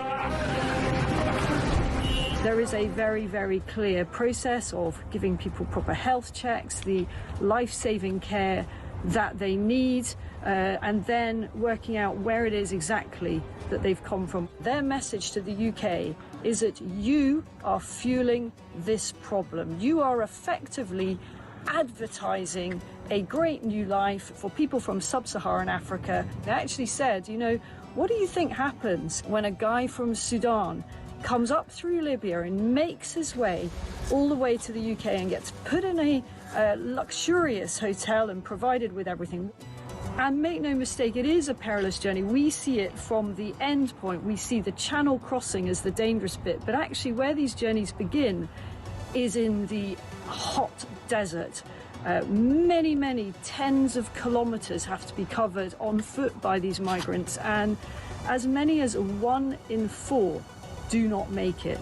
That means bodies in the desert. The Libyan authorities are having to recover bodies in the desert. About the UK across the UK, on DAB+, on YouTube, on your mobile, and on your side. This is Talk.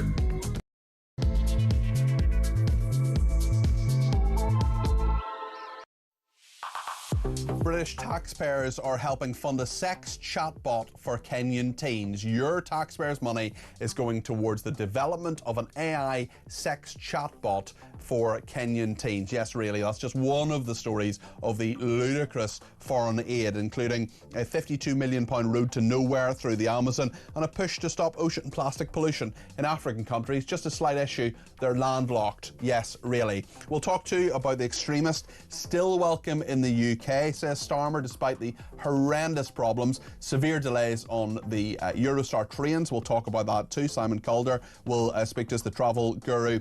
1 in 3 people believes Britishness is dependent on being born in Britain. What do you think? Also, trail hunting, a huge issue. Lots of people getting in touch today, and the Unite boss, one of the biggest unions, saying that Sir Keir Starmer and Labour is austerity light and his demise as Labour leader is inevitable. What do you think of all those stories? 0344 499 1000 is the number to call. You can text me at 722 with the word talk in your text. You can tweet me at talkTV, follow me at Peter Cardwell, send me a voice note, send me a WhatsApp text message, or give me a ring, all in the main number 0344 499 1000. Loads to discuss between now and 1 o'clock here on Talk. And yes, that Eurostar news is that Eurostar has asked customers not to travel today because of a problem with the overhead power supply in the Channel Tunnel. No doubt there will be a lot of people affected by that. We'll get a short update from Simon Calder, the travel guru from The Independent, in a few minutes' time. I should say as well, I'll be here tomorrow between 10 and 1, on Friday between 10 and 1, on indeed Saturday and Sunday. But on Thursday, I'm going to be here on between 6 and 10. I'm doing the breakfast show on Thursday. It is New Year's Day, and I'll be doing the breakfast show then. Right then, let's speak to Kate Hoey, Baroness Hoey, about all these stories, particularly about the extremist still welcome in Britain. This has been an absolute shambles. Priti Patel was the Home Secretary when he was given British citizenship. He's an Egyptian activist, now given British citizenship, and the Prime Minister said he was delighted that he came, but of course all this stuff has emerged. I did a quick Google and found loads of it, and of course his tweets and sentiments, anti-Jewish, anti-British, anti-white, talking about the Holocaust not really happening, just a horrendous individual. Kate, what is going on here, and how do we fix it? Should we deny him citizenship now, and how reasonable is that actually to happen? Is it possible?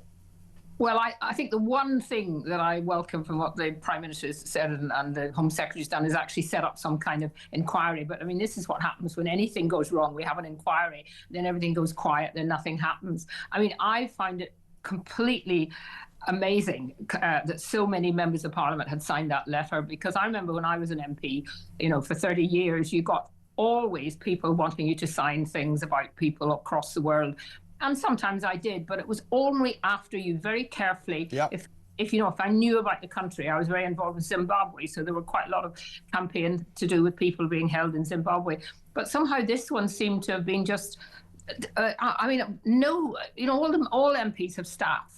And you would have thought the one thing they do before they sign something like this is to check out. Some of the names on the letter astonishing. I mean, we're not going to raise an eyebrow at Jeremy Corbyn and Diane Abbott. That's what they do. They sign these kind of letters about these horrible people. But you've got Sammy Wilson from the DUP. You've got Ian Duncan Smith. You've got Alicia Kearns, who's the chairwoman of the Foreign Affairs Select Committee. You've got James Cleverly, particularly, and Alicia Kearns, who I find particularly hers kind of almost sort of when she discovered what's happened this week, she then put out some tweet which was really very pathetic.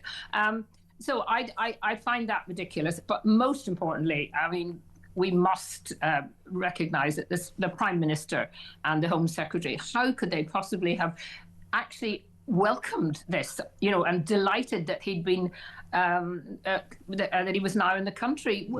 Where is the background checks? Where is the security services in this? Because someone who had done such appalling things, and also you will know, and I'm sure your viewers and listeners will know, that he was actually turned down for a human rights accolade by one of the United Nations bodies. Yeah, and that was in 2014. That was the article I saw in the Times of Israel in 2014 because of all these things. I found that in about 30 seconds. I read it in about 2 minutes. I mean, it's so straightforward, and I worry that there are civil servants who knew about this, people in the Foreign Office who knew about this kind of stuff, who knew this and said, well, actually, no, on human rights grounds, he should be in this country anyway. That's what worries me even more than the incompetence at the very top of government. Well, I think that's right, and I think that's, somebody really the buck must stop somewhere. I mean, ultimately, of course, it should stop with the Prime Minister or the Home Secretary, but it won't.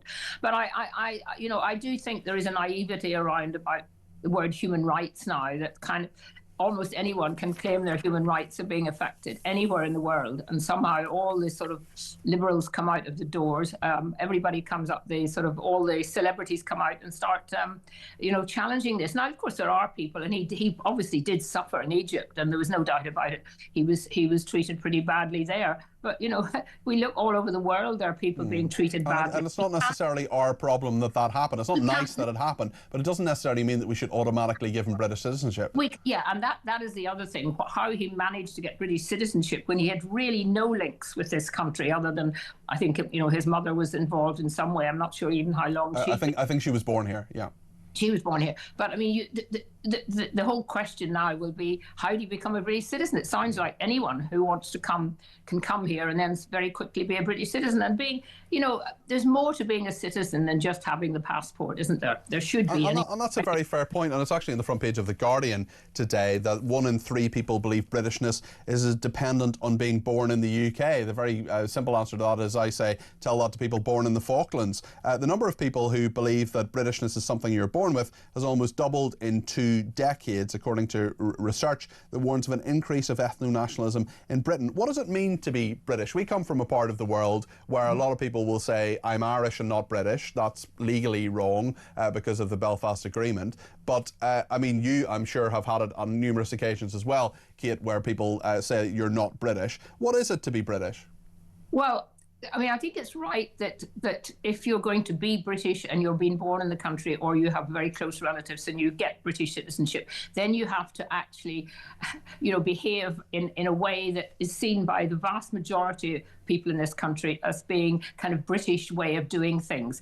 What we're seeing more recently is more and more people coming into the country and bringing their own cultural values with them and wanting us to change to suit them. Whereas if I went to live in another country like Saudi Arabia or somewhere, I would have to, comply with the way that Saudi Arabians feel their culture is. And being British, one of the things that we mustn't forget is, I mean, I had a very large number of Afro-Caribbeans who had come from the Caribbean many years ago, had third generation young people growing up. And I find that the older Afro-Caribbeans were actually far more proud of the royal family than many of the local white people, and that we mustn't assume that anyone who's come to this country doesn't want to be British. Of course, and they may actually. There's an awful lot of particularly people coming in the last number of years, these younger men that I would see who've coming in on the boats, who've been coming in on lorries for many years, and many people who are coming in to get jobs that are very, very poorly paid, and so British Indigenous people, whatever their colour, don't want to take them. And somehow I think some of those people have not wanted to really be part of our country. They've come for a different reason. And I think that's something we need to worry about. And we need a real discussion on this. But, it won't happen. And Keir Starmer will, he's actually saying that he's not even going to look at revoking this chap's citizenship. That's difficult because he's obviously still got an Egyptian citizenship. And I wouldn't be a bit surprised if Egypt suddenly... revoked it there, yeah. Well, certainly, and he was out of prison, living in Egypt for a number of months, and nothing happened. Kate, let me ask you about another story that's emerged. The Telegraph is reporting about a chatbot, a pleasure-oriented sex chatbot for Kenyan teenagers, was developed using aid money from British taxpayers as part of a £41 million UK aid programme which aims to invest in radical technology solutions for issues in the developing world. It's been described as a pleasure-oriented digital companion for young people exploring sexual health, aimed at those between the ages of 18 and 14. An academic study suggested it had done little to improve sexual health. The FCDO, the Foreign Commonwealth and Development Office, said the current government has made it clear it is determined to deliver value for money for the taxpayer across the development budget. Value for money, Kate? Well, I'm not surprised. I hadn't heard that story until this morning, but I'm not surprised because there's been some investigations done by an organisation whose name I've forgotten into exactly how the FCDO spend their money. And I raised a couple of these in the House of Lords not that long ago. Ridiculous things like us giving money actually to development money to some aspects of things that are happening in China. I mean, it's outrageous that our taxpayers, hardworking people, is going... Now, I'm not against aid when it's needed, when there's been horrible things happen and, hurricanes happen or volcanoes have caused problems or floods, and helping in that kind of way. That's where our aid money should go. But the idea, particularly to Africa, where there is so much corruption, and we know, and I've seen it for myself, that money that's come from British taxpayers through the British Foreign Office goes to, gets diverted. Whatever they say about it, no, it's going to projects. It gets diverted and very often gets into the hands of the quite corrupt governments that actually should be helping, to do their own, to create their own wealth in their own country. So I just think, again, this is something that I think the Tories, just before they were thrown out, were starting to look at this. And I would hope that Reform would have this as very much, I think they've already talked about it as one of their important agendas. It's not that we're not interested in what's happening in the rest of the world, but we have to put the British people first and the country first. And we're not doing that. And people are seeing it more and more. And that's why more and more the traditional political parties are being ostracised by the public. A lot of common sense there from Baroness Hoey there, Kate Hoey. Thank you to that, and Happy New Year to you. Appreciate that. Let's hear a voice note on New Year's honours. This is from Mark. Yeah, the New Year's honours and all that kind of stuff. Yeah, I hate this garbage. It's always people, or majority of it, is people that don't really deserve anything. They're either just doing their job, or they're, little backhanders here and there. Yes, oh yeah, I'll give you an extra £100,000 donation. Give me a gong, But don't worry about it, because it's all going. The whole lot's bloody going. Parliament's going. The Lords are going, because the revolution's coming. Is it? I'm not sure it is, to be brutally honest, Mark, but thank you for that. Andrew in Salisbury says everybody is piling on Labour and the lefty lovies who championed Allah Abdul El Fattah, and rightly so. But where's the pile-on for the useless Boris Johnson, the useless loudmouth Priti Patel, who wrongfully gave him citizenship in the first place, says Andrew in Salisbury. Well, we've talked about that quite a lot. I did challenge Kevin Hullingrake from the Conservatives about that a bit earlier on. You can watch that back on YouTube if you want, Andrew. Certainly it's an issue that we're talking about and will continue to talk about. Kevin is in North Yorkshire and has some thoughts on British national pride. Kevin, you're very welcome to the programme. What would you like to say?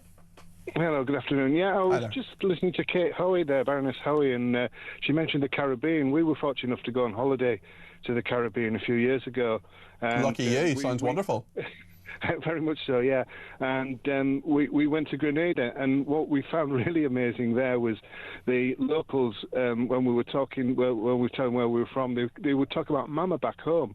and we were confused at first who it was, and they were referring to Her Majesty the Queen. Right. Okay. Wow. And they referred to her as Mama back home, and how she would look after them, and of course that culture was very different because it was part of the Commonwealth, and they were brought up in Western culture. They were brought up with Western values, Christian values, and that's why they integrated so greatly into our nation in the 50s, and were welcomed, over and brought over as well because they were part of that Commonwealth, and that's the difference between the types of demographic that you bring in.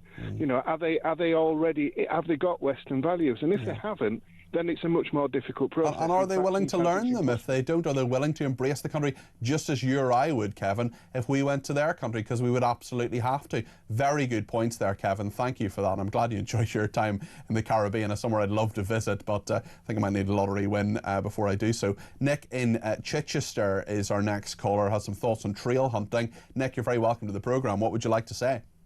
Hi, Peter. I'm relatively new to trail hunting. I left the Army Reserve and wanted to do something my weekends in the countryside, and just helped out my local one in Sussex.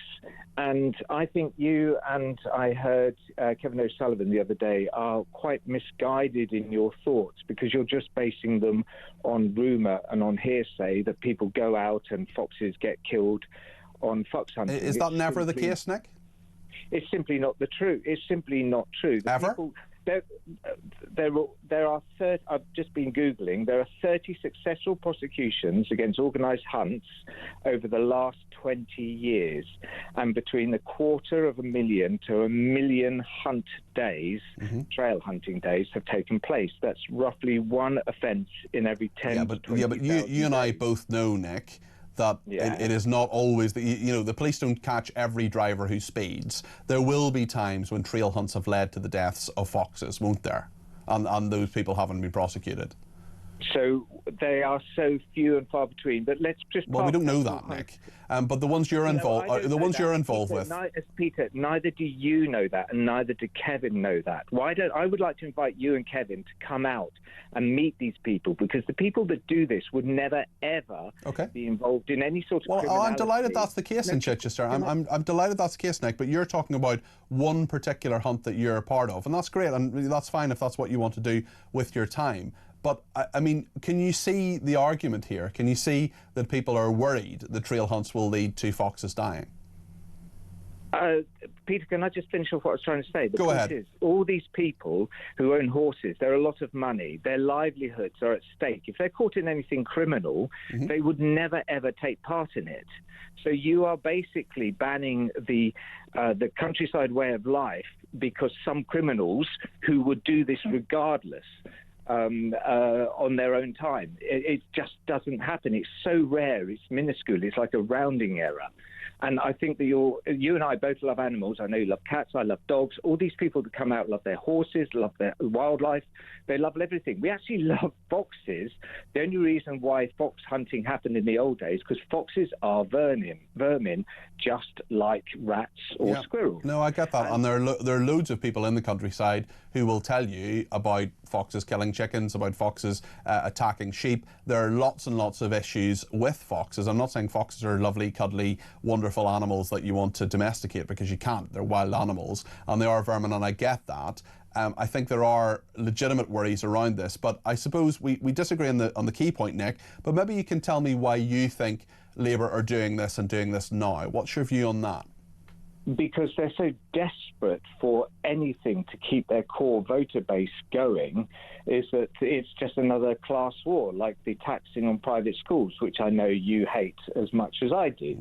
It's just another thing they're pulling out of the barrel to tax the rich, so to speak, to stop the countryside from getting on with their lives. Anything that the farmers are very independent, because you have to get up at 5 o'clock in the morning to milk the cows, or you have to lamb the sheep in the middle of winter.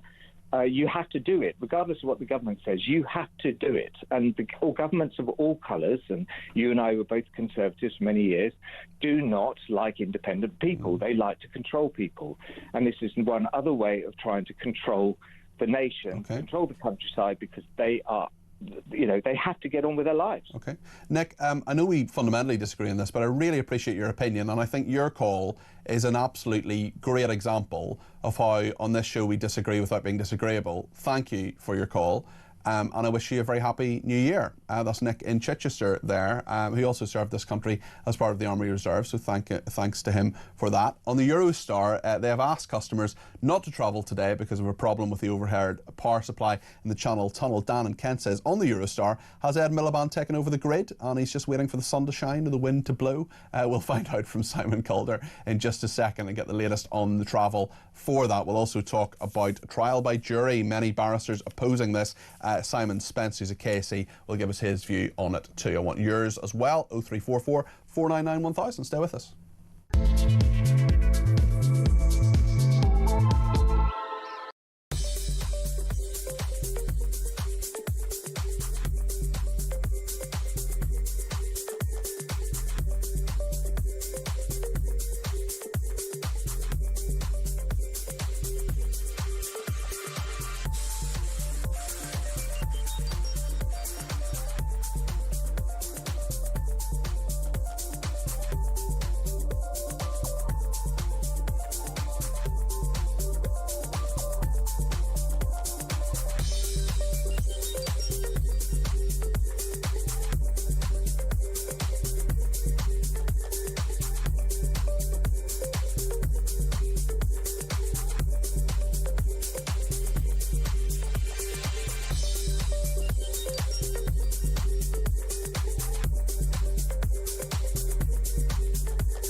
Across the UK, on DAB+, on YouTube, on your mobile, and on your side.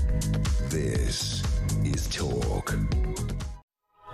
Thank you to the person who says Phil says, I live in Finchley, it's only 29% British, says Phil. Certainly we're talking about as British as Finchley. That is, of course, Margaret Thatcher, who said Northern Ireland was as British as Finchley. I once gave a talk in a school in Finchley, actually, lovely school, who welcomed me talking about journalism and careers in journalism, and I put on social media that I was checking whether it was as British as Rich Hill, where I'm from in Northern Ireland. Right then, let's talk about the Eurostar. They have asked customers not to travel today because of a problem with the overhead power supply in the Channel Tunnel. Simon Calder, the travel guru, is joining us. He's travel correspondent at The Independent. Simon, does this affect both Le Shuttle and Eurostar? Just talk us through this. Yeah, it's a real mess, I'm afraid. Of course, at one of the busiest times of the year, there are tens of thousands of people trying to travel on Eurostar trains. These are the passenger trains that connect London St Pancras International with Paris, Brussels and Amsterdam through the Channel Tunnel. And at the same time, you have the shuttle operation, Le Shuttle, from Folkestone to Calais, and that suffered some kind of problem with the overhead wires. It led to a train being stranded, and there is now a power supply, with the result that Le Shuttle has told motorists, basically, we've shut down the whole operation. We will not be running any trains at all for now, and we're sorry for any inconvenience. Now, actually, if you're a motorist desperate to get to France or get back from France, you can use the ferries. That's relatively straightforward from Calais to Dover and back again. They should have a bit of capacity for people, but on Eurostar, it's an absolute mess. I've been seeing reports of people being stuck for 4 hours on trains. We've got at least a dozen trains which are cancelled today. And on top of that, every train that I can see is generally 2 or 3 hours late. So it's an absolute mess. And Eurostar saying, we strongly advise anybody who's booked to travel today not to travel today. That sort of begs the question, so what do I do instead? Well, exactly, and whether those tickets will be valid for another Eurostar or Le Shuttle, for example. Yes, they will. I've been trying to contact, of course, both Eurostar and Le Shuttle. I haven't got responses from either of them direct yet, so I'm going on what they are putting out on their websites and on their social media. The big problem is, of course, that trains are running pretty full at the moment, and therefore, if you cancel a dozen trains, that represents about 10,000 passengers who have not travelled. You've got to find some way of getting them to their destination at a time when, I don't need to tell you this, everybody is very invested in their journeys because they want to get to or from continental Europe in time for New Year's Eve. Absolutely. Listen, thank you, Simon. We'll keep a close eye on that situation. I appreciate you coming on at short notice as well as Simon Calder, the travel correspondent at The Independent. If you are affected by that, the news is that Eurostar are asking customers not to travel today because of a problem with the overhead power supply at the Channel Tunnel. Clearly, absolute chaos there, as we've been hearing from Simon Calder. Let's speak to another Simon now about a very different issue. This is Simon Spence, KC, is a criminal barrister at Red Lion Chambers. Britain's barristers voicing their opposition to Labour's plans to stop jury trials, urging Sir Keir Starmer to change course. This is the bodies representing barristers in the UK and Republic of Ireland have told the Prime Minister they're deeply concerned by the government's proposals. Certainly we've heard some of this before, but this is a rare joint statement by the heads of the Bar Council of England and Wales, Scotland's Faculty of Advocates, the Bar of Ireland, the Bar of Northern Ireland, saying the curtailment of jury trials has predictable negative consequences, including undermining the public's trust and confidence in our criminal justice system. Trial by jury is a long-established and respected system throughout the world, the common law world, for its veneration of democratic ideals, its age, gender and ethnic inclusiveness, and its respect for citizens and judges' roles in the administration of justice. Simon, the question I have is whether you believe what the government says, that this will speed things up. Because there are loads of problems. I work in the Ministry of Justice as a special advisor. There are loads of problems, as you know far better than I do, with courts literally falling apart, with photocopiers not working, with van drivers not able to get prisoners to Crown courts and magistrates courts in time, and courts not having to work. I mean, if you get rid of jury trials for things that would be sentenced to 3 years and under, will it actually speed it up in any way? No, of course it won't. That's the government's argument. I mean, that's what they say, but it's not true. No, it's not, because the delays and the backlog haven't been caused by jury trials. They've been caused by all of the things you've already mentioned: prisoners not being produced, late delivery of prisoners, facilities at courts not working. You know, it's interesting, the previous story about Eurorail, and that's once in a blue moon. Well, I say to all of those passengers, welcome to my world. Yeah, it's every day for you. It's every day for you. Things like that happen every single day. And the unanimity of opposition to the government's plans is, in my experience, unprecedented. I can't remember the issuing of a statement by the four bars of the United Kingdom and the Republic of Ireland in the last 40 years, which is how long I've been a barrister. And of course, there are two issues. One is, first of all, is it the correct thing to do? Leaving aside the backlog, is the removal of jury trial in principle something we should be considering? To which most barristers, and I think most members of the public, would say no. The second question is this the way to fix the problem? And the answer to that is no, for this very simple reason. And it was made clear in an article published by a retired judge a couple of weeks back. This legislation is not going to be retrospective. So all of those cases already causing the backlog are going to remain trial by jury. And so if the timetable for the legislation is that the bill is going to be published in the spring, which is what David Lammy has said, they're hoping it will pass by the end of next calendar year, by which stage we'll have another year's worth of cases going into the system. Which undermines their argument even further. Precisely. And there are much simpler ways of curing the backlog. It'll take time. We all accept that.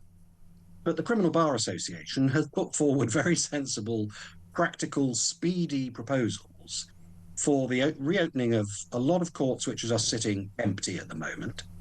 The system is operating at around about 80% capacity on a daily average. And you only have to think of how many number of sitting days that amounts to.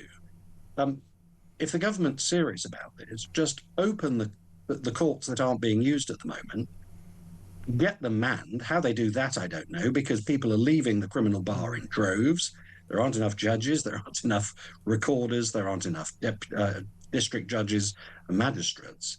And so it's all very well, the government saying, well, we're going to get rid of jury trial, but to what end? That's our real concern. Why do you think they're actually doing it? If they must be aware, there must be loads of people at the Ministry of Justice, maybe not David Lammy, but there are many, many people who, like you, are saying, this is crazy. It doesn't make any sense. It's not going to help anything. It's not going to fix the system. Here are things that fix the system. The government will say, right, well, look at those. They're going to cost money. We'll think about that in a minute or two. But actually, is there any sense? I mean, have you any conception of why they're doing this? Because it's not going to work. You know it's not going to work. I know it's not going to work. All these people, the heads of the Bar Council of England and Wales, Scotland's Faculty of Advocates, the Bar of Ireland, the Bar of Northern Ireland, they know it's not going to work. Why do you think, I mean, we have one texter here, Amanda, for example, says the government's intention is to bring in a communist trial system. The slow march continues, days to quietly help others. Stranger things have happened, says Amanda. I don't agree Amanda's right. I'm not saying that she's right necessarily. I don't think that there is something really pernicious and worrying here about trying to control us. But there are a lot of people worrying and thinking, well, if it's not for the very, very simple reasons and straightforward reasons that you know and I know, what is it for? Well, I think the simple answer is the government haven't thought it through properly. There could be something more sinister to it. It could simply be a straightforward case of ineptitude. It would seem to be one or the other. I can't see any logical reason for doing this because it is so clear that it's not going to have an impact on the backlog, probably in the lifetime of this current Parliament. And everybody who works in the system knows that.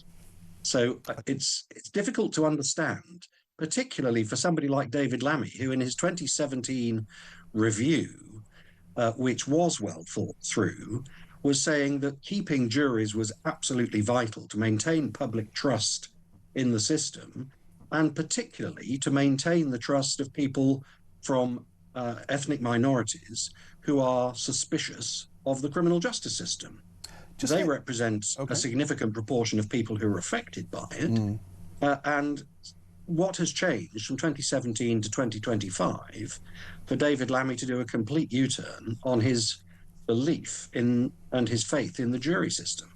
Simon, just stay where we are just for a second. I just want to speak to Andy in London.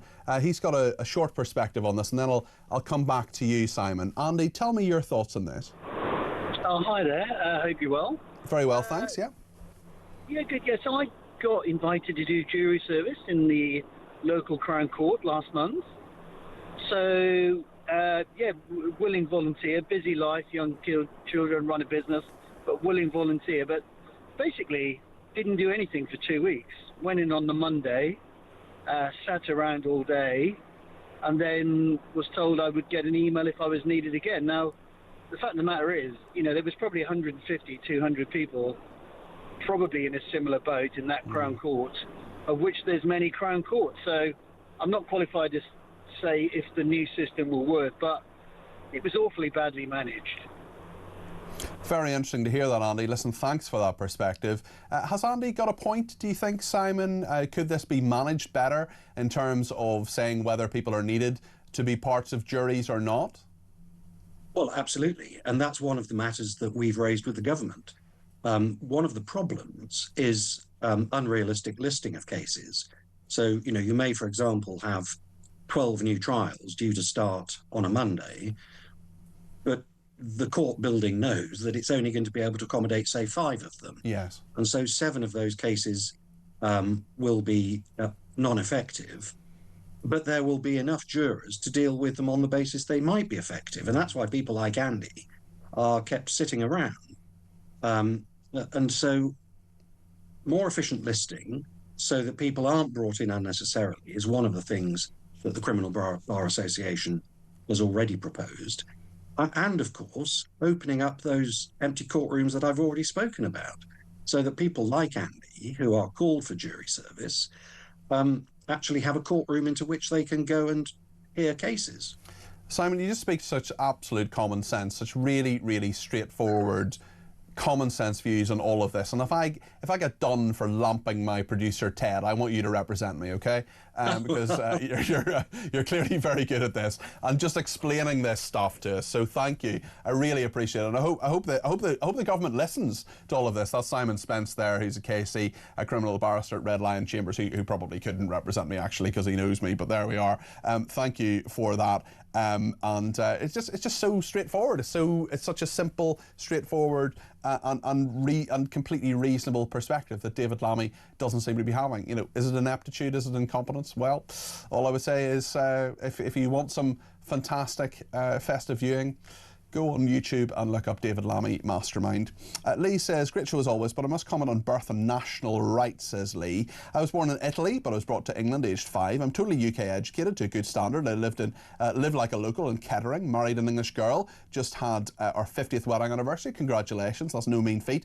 We moved to Spain 33 years ago. I still have family in the UK and affiliations. Would I deserve British nationality? I don't see any reason why not, Lee, but it's an interesting one, and if people have perspectives on that, in the next 24 minutes, you can certainly give me a ring on 0344 499 1000. Maxine in Somerset says, I've never heard such rubbish coming from these pro-trail hunt supporters. There's evidence out there every day. There's drone footage of foxes being chased and what's really going on. Of course, there aren't many prosecutions because the police aren't interested, and if they are, they can't be everywhere.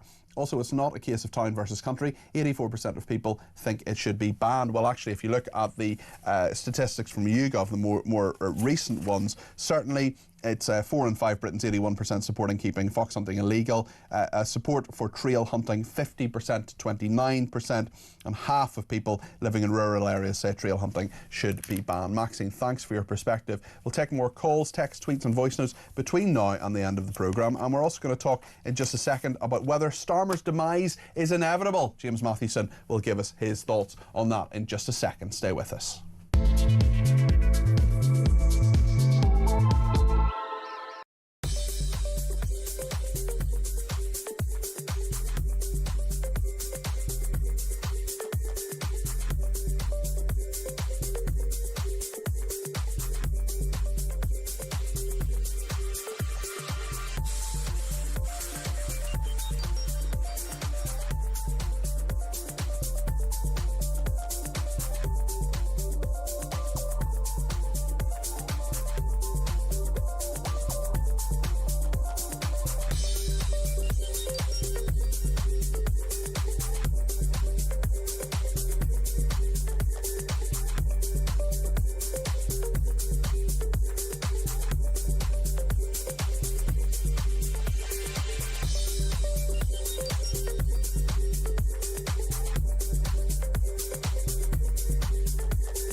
Across the UK, on DAB+, on YouTube, on your mobile, and on your side. This is Talk.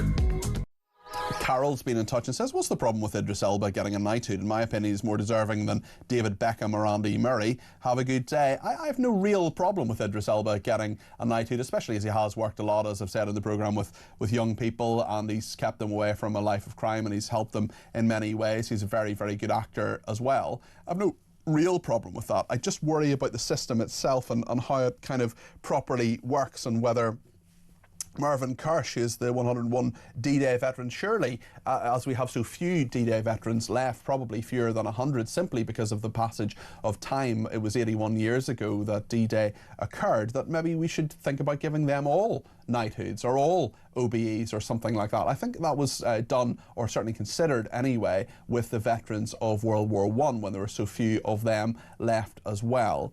But yeah, Carol, I'll take that on the chin. I don't dislike Idris Elba. I'm not saying he doesn't deserve a knighthood necessarily, but certainly I think there are other people perhaps even more deserving, and maybe we focus on the celebrities too much. Another reasonable point, very reasonable point actually, was made on Twitter by this person. Let me see if I can just find it. Rosie says, why didn't you ask Kate Hoey about hunting.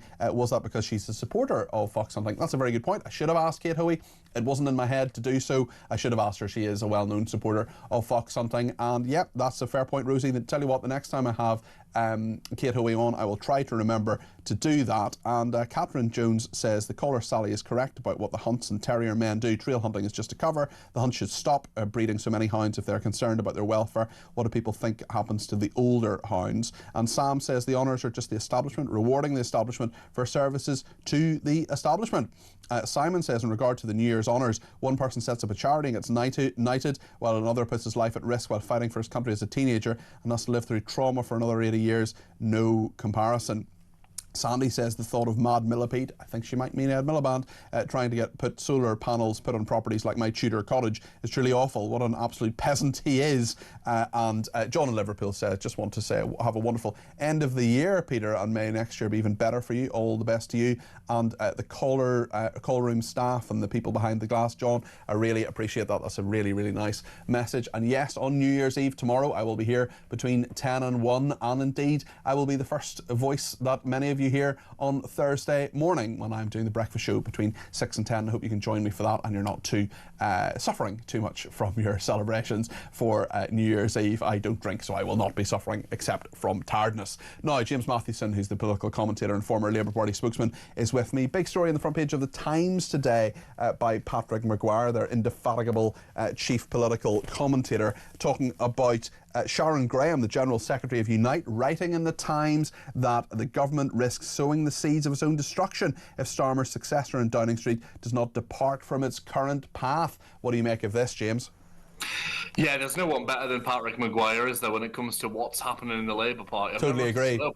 Patrick manages to know everything that's happening in the Labour Party quicker than most people in the Labour Party do, to be honest. So it's incredible. But yeah, this story about Sharon Graham, it'll come as no surprise, I think, to most people that Sharon Graham is butting heads, to put it lightly, to be honest, with the government, with the Keir Starmer administration. She has a right to do so. I mean, it is her trade union that she represents. However, that trade union, and the reason I left Unite was because I believed that they didn't have any interest in working with the Labour Party, and obviously the history of the trade union movement. So you were a member of Unite, but you decided to leave. Yeah, I was a member of Unite. I was a member of Unison. I was a member. It's a bit like collecting scout badges when you're in the Labour movement, right? The more trade unions you're in, the better. Except less useful. Yeah, I think I was in the NUM at one point as well, Peter. Wow. When I was about 18 years old. I don't know how many mines you've been down.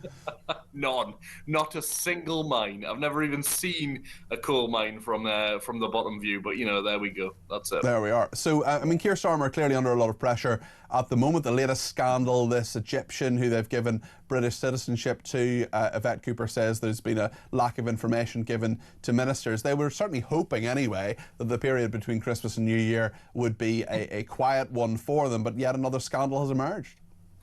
Yeah, it is funny, and I do think the more that you get embroiled in these kind of issues and the more scandals that attach to your government, it's kind of like magnets, isn't it? The more that it attracts, the more that you end up trying to fight off these incoming stories. And look, I don't envy them, and I don't think it's one of these ones where I look and there's particular fault or any particular clear kind of blame to point. Really? I think there's plenty of blame on that one, but I do wonder whether they're trying.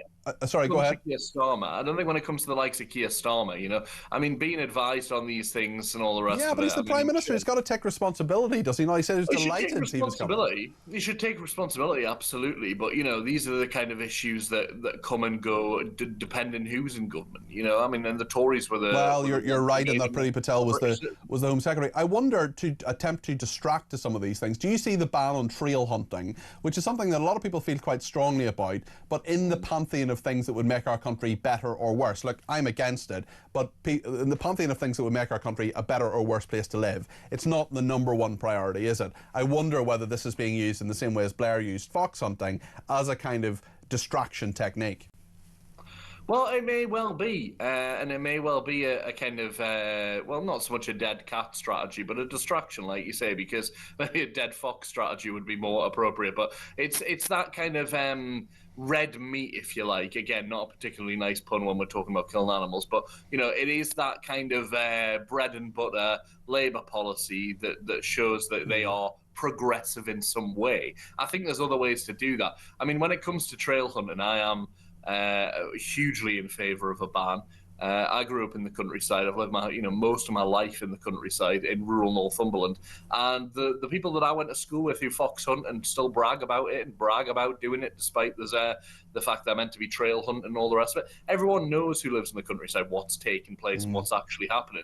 It's barbaric, Peter. It's despicable. And so, I mean, whatever the motivation of the government is, I think it's a good thing. Okay, James, thank you. That's James Mathewson, political commentator, former Labour Party spokesman. Let's hear from Martin in North Yorkshire, who has a perspective on trail hunting. You're very welcome to the programme, Martin. Hi, Peter. Hi. Hi there. Yes, yeah, I've lived in North Yorkshire, in rural North Yorkshire, for 25 years, and to be honest with you, I stumbled upon a hunt that was close to me, that had people that lived in my village, and I changed my mind totally on hunts because what I saw was... Martin, are you there? Yes, sorry, can you hear me? Go ahead. You're saying what I saw was... Yeah, was that... Martin, it's not a great line. I tell you what, I'm going to take a break and try and get Martin back on a better line. We've lots more calls coming, not just on trail hunting, but on Trump, on El Fada, on Net Zero. We'll take as many as I can between now and 1 o'clock. Stay with us here on Talk.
Across the UK, on DAB+, on YouTube, on your mobile, and on your side. This is Talk. Martin's back on the line. I think it's a clearer line. Go ahead, Martin. Sorry about that. That's all right. Delights of rural living. So I asked a couple of people that I knew that were on horseback at the hunt, and I just said, "Why, if you're doing trail hunting, if it's drag hunting, what are these guys doing?" And then basically I found out from somebody who was or is a friend of mine that's been with the hunts, and he said, "Well, basically, if we can't find a fox, we'll dig some holes up until we get one." And it's like, wow, this is just ridiculous, and it happens all the time, and everybody's trying to sort of classify it as it's the countryside against the town they know nothing. But it's not. Martin, I've heard from a number of people in the countryside, including you, who are appalled by this and who see what's happening and probably have a better knowledge of what is happening as well, because that's where you live. So you think a ban on trail hunting would be a good idea, presumably? Definitely, because because, I mean, you know, the thing is, they've had the chance. And if they really enjoy going out with the hounds and enjoy going out on horseback, which I understand that, yeah, go out for a nice Boxing Day run, ride out. But they've spoiled themselves because they can't help themselves. They need to get the prey. They need to get it. And no matter what they say to anybody, they're lying. They absolutely do hunt foxes. Okay. You know, no doubt. Martin, thanks for that. We're going to get a different perspective on that from Jill in Cornwall in just a second, but I just want to tell people that all Eurostar services to and from London St Pancras have been cancelled today. Eurostar has said it doesn't expect the impact to last until tomorrow. As of now, we do not expect that to happen, it said while responding to a customer on Twitter. All Eurostar services to and from London St Pancras have been cancelled today. Jill's in Cornwall, and I want to get Jill's perspective on what Martin said and trail hunting in general. Jill, you're in the countryside. You know about this. Tell us your perspective. Well, I'm not as against hunting as you would, supposedly a lot of people that live in the countryside are. I don't know of anyone that's against it, simply because if you've ever seen the results of foxes and the damage that they do, I've seen lambs, newborn lambs in a field with their ears and their face ripped off and left to die because of foxes. Not just one, but a couple of them. Yeah. I've got a neighbour who has... We'll just be careful at this time of day, and especially as children are on holiday. Jill, just talking about graphic descriptions, but I can confirm, you know, I've seen similarly horrific things out reporting on these matters in Northern Ireland, and I'm sure I'm sure you're absolutely right, Jill. And my neighbour has got chickens, and she had every single chicken in the coop killed. Yeah. Yeah. And only one taken. Is there not a better way to kill foxes? Is there not a better way to deal with the vermin of foxes than hunting? Well, they don't have any enemies, do they? They don't have any animal that is this predator, down and keep their numbers down. And to be honest, they get into places where you would think that they couldn't. They do cause huge damage a lot of the time, and if you've been on the end of these things, then that's when you understand that hunting may not necessarily be a very nice sport, if you want to call it that, but something has to be done, because otherwise farmers and people who keep animals are struggling simply because the numbers of foxes are increasing and nothing is being done to sort of change this. Jill, thanks for your perspective on that. I really appreciate it. That's Jill in Cornwall. Let's hear a voice note from Martin on New Year's honours. I've worked in the public sector all my life. I'm 60 years old now, so I'm a member of the I was in the armed forces. I was a Home Office police officer for many, many years. I now work in the public sector with the MOD. Over 30 years service overall. I've raised thousands for charities, run a charity, done volunteer work, etc., etc. I won't get anything. I don't want anything. I don't do it I haven't done it for the accolade. You know, I've done it for the way of life. But there are millions of people like me out there that do these sorts of things day in, day out, you know, and no recognition whatsoever. So it's a little bit unfair, the system. It's aimed at the elite, I think. But anyway, that's just my thought. I think I agree with you, Martin, and there's very little that I disagree with in any of that. So thank you for that. And I don't think that people should be given the gong simply for doing their job. That's something that I'm really not in favour of. Let's speak to Damon in Wigan, who is on the line about the times we live in. Damon, you're very welcome to the programme. What would you like to say? Hello, Peter, and Happy New Year to you. Thank you. On to you. Yeah, what it is, if listening, going off your description this morning, I would call myself a Zionist.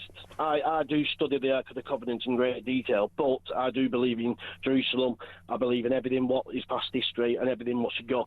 And I'm just saying about the 60%, I think you said it was this morning, about Jews wanting to leave. According to the Campaign Against Anti-Semitism, 61% of Jews in this country are thinking of moving to Israel. Yeah, I just think, I know the Jews are at the forefront of everything and what's going on, which is despicable, but I think there's a lot of Brits, including myself, who served in the forces. They're coming for us as well. I mean, the people who are against the Jews, the people who are Islamists who are against the Jews, or others who would allow them to provide the sort of stream in which they swim, well, they are absolutely people who don't realise that this anti-British way of life, it's not just about Jewish people, it's about us too. It's about people who aren't Jewish. It's about a real hatred of a Western way of life and the kind of liberal values that we live by. Yeah, in the last 40 years, I think with different governments, at this point now, there's no government as I can see, maybe Nigel Farage and Reform, I don't think any government would actually stand by its British citizens if war was to happen. I think we would be severely, as I've said before, I think we would be secluded, and I think we would have to fend for ourselves, because people with money, millionaires like Starmer and others, would just pack up and leave. And you think so? You don't think this government could be relied upon to defend the nation? I think, to be quite honest, from my view, and I voted Reform last time and I will do it again, in my personal view, I think if anything did start as regards war, I think Labour would have contributed towards it because of their views. Well, thank you for that, Damon. Much appreciated. That's Damon in Wigan there. Quick final call from Vic in Kent on trail hunting. Vic, just have a couple of minutes. What are your thoughts on this? Yeah, I just wanted to say I've been a farm worker for most of my life. And the last farm I was working on was a stable yard in Roud in Wiltshire, near Devizes. And one Saturday morning, the owner of the farm was the master of the hunt. And all the horses met there one morning, and the quad turned up with a fox in a basket. Really? And gosh. They let the fox out, and the poor thing stood there for about 10 minutes looking around, confused at where it had come from and where it was. It's dreadful. Yeah. Absolutely dreadful. What I wanted to say, it's just terrible. I just can't believe what's happening out there.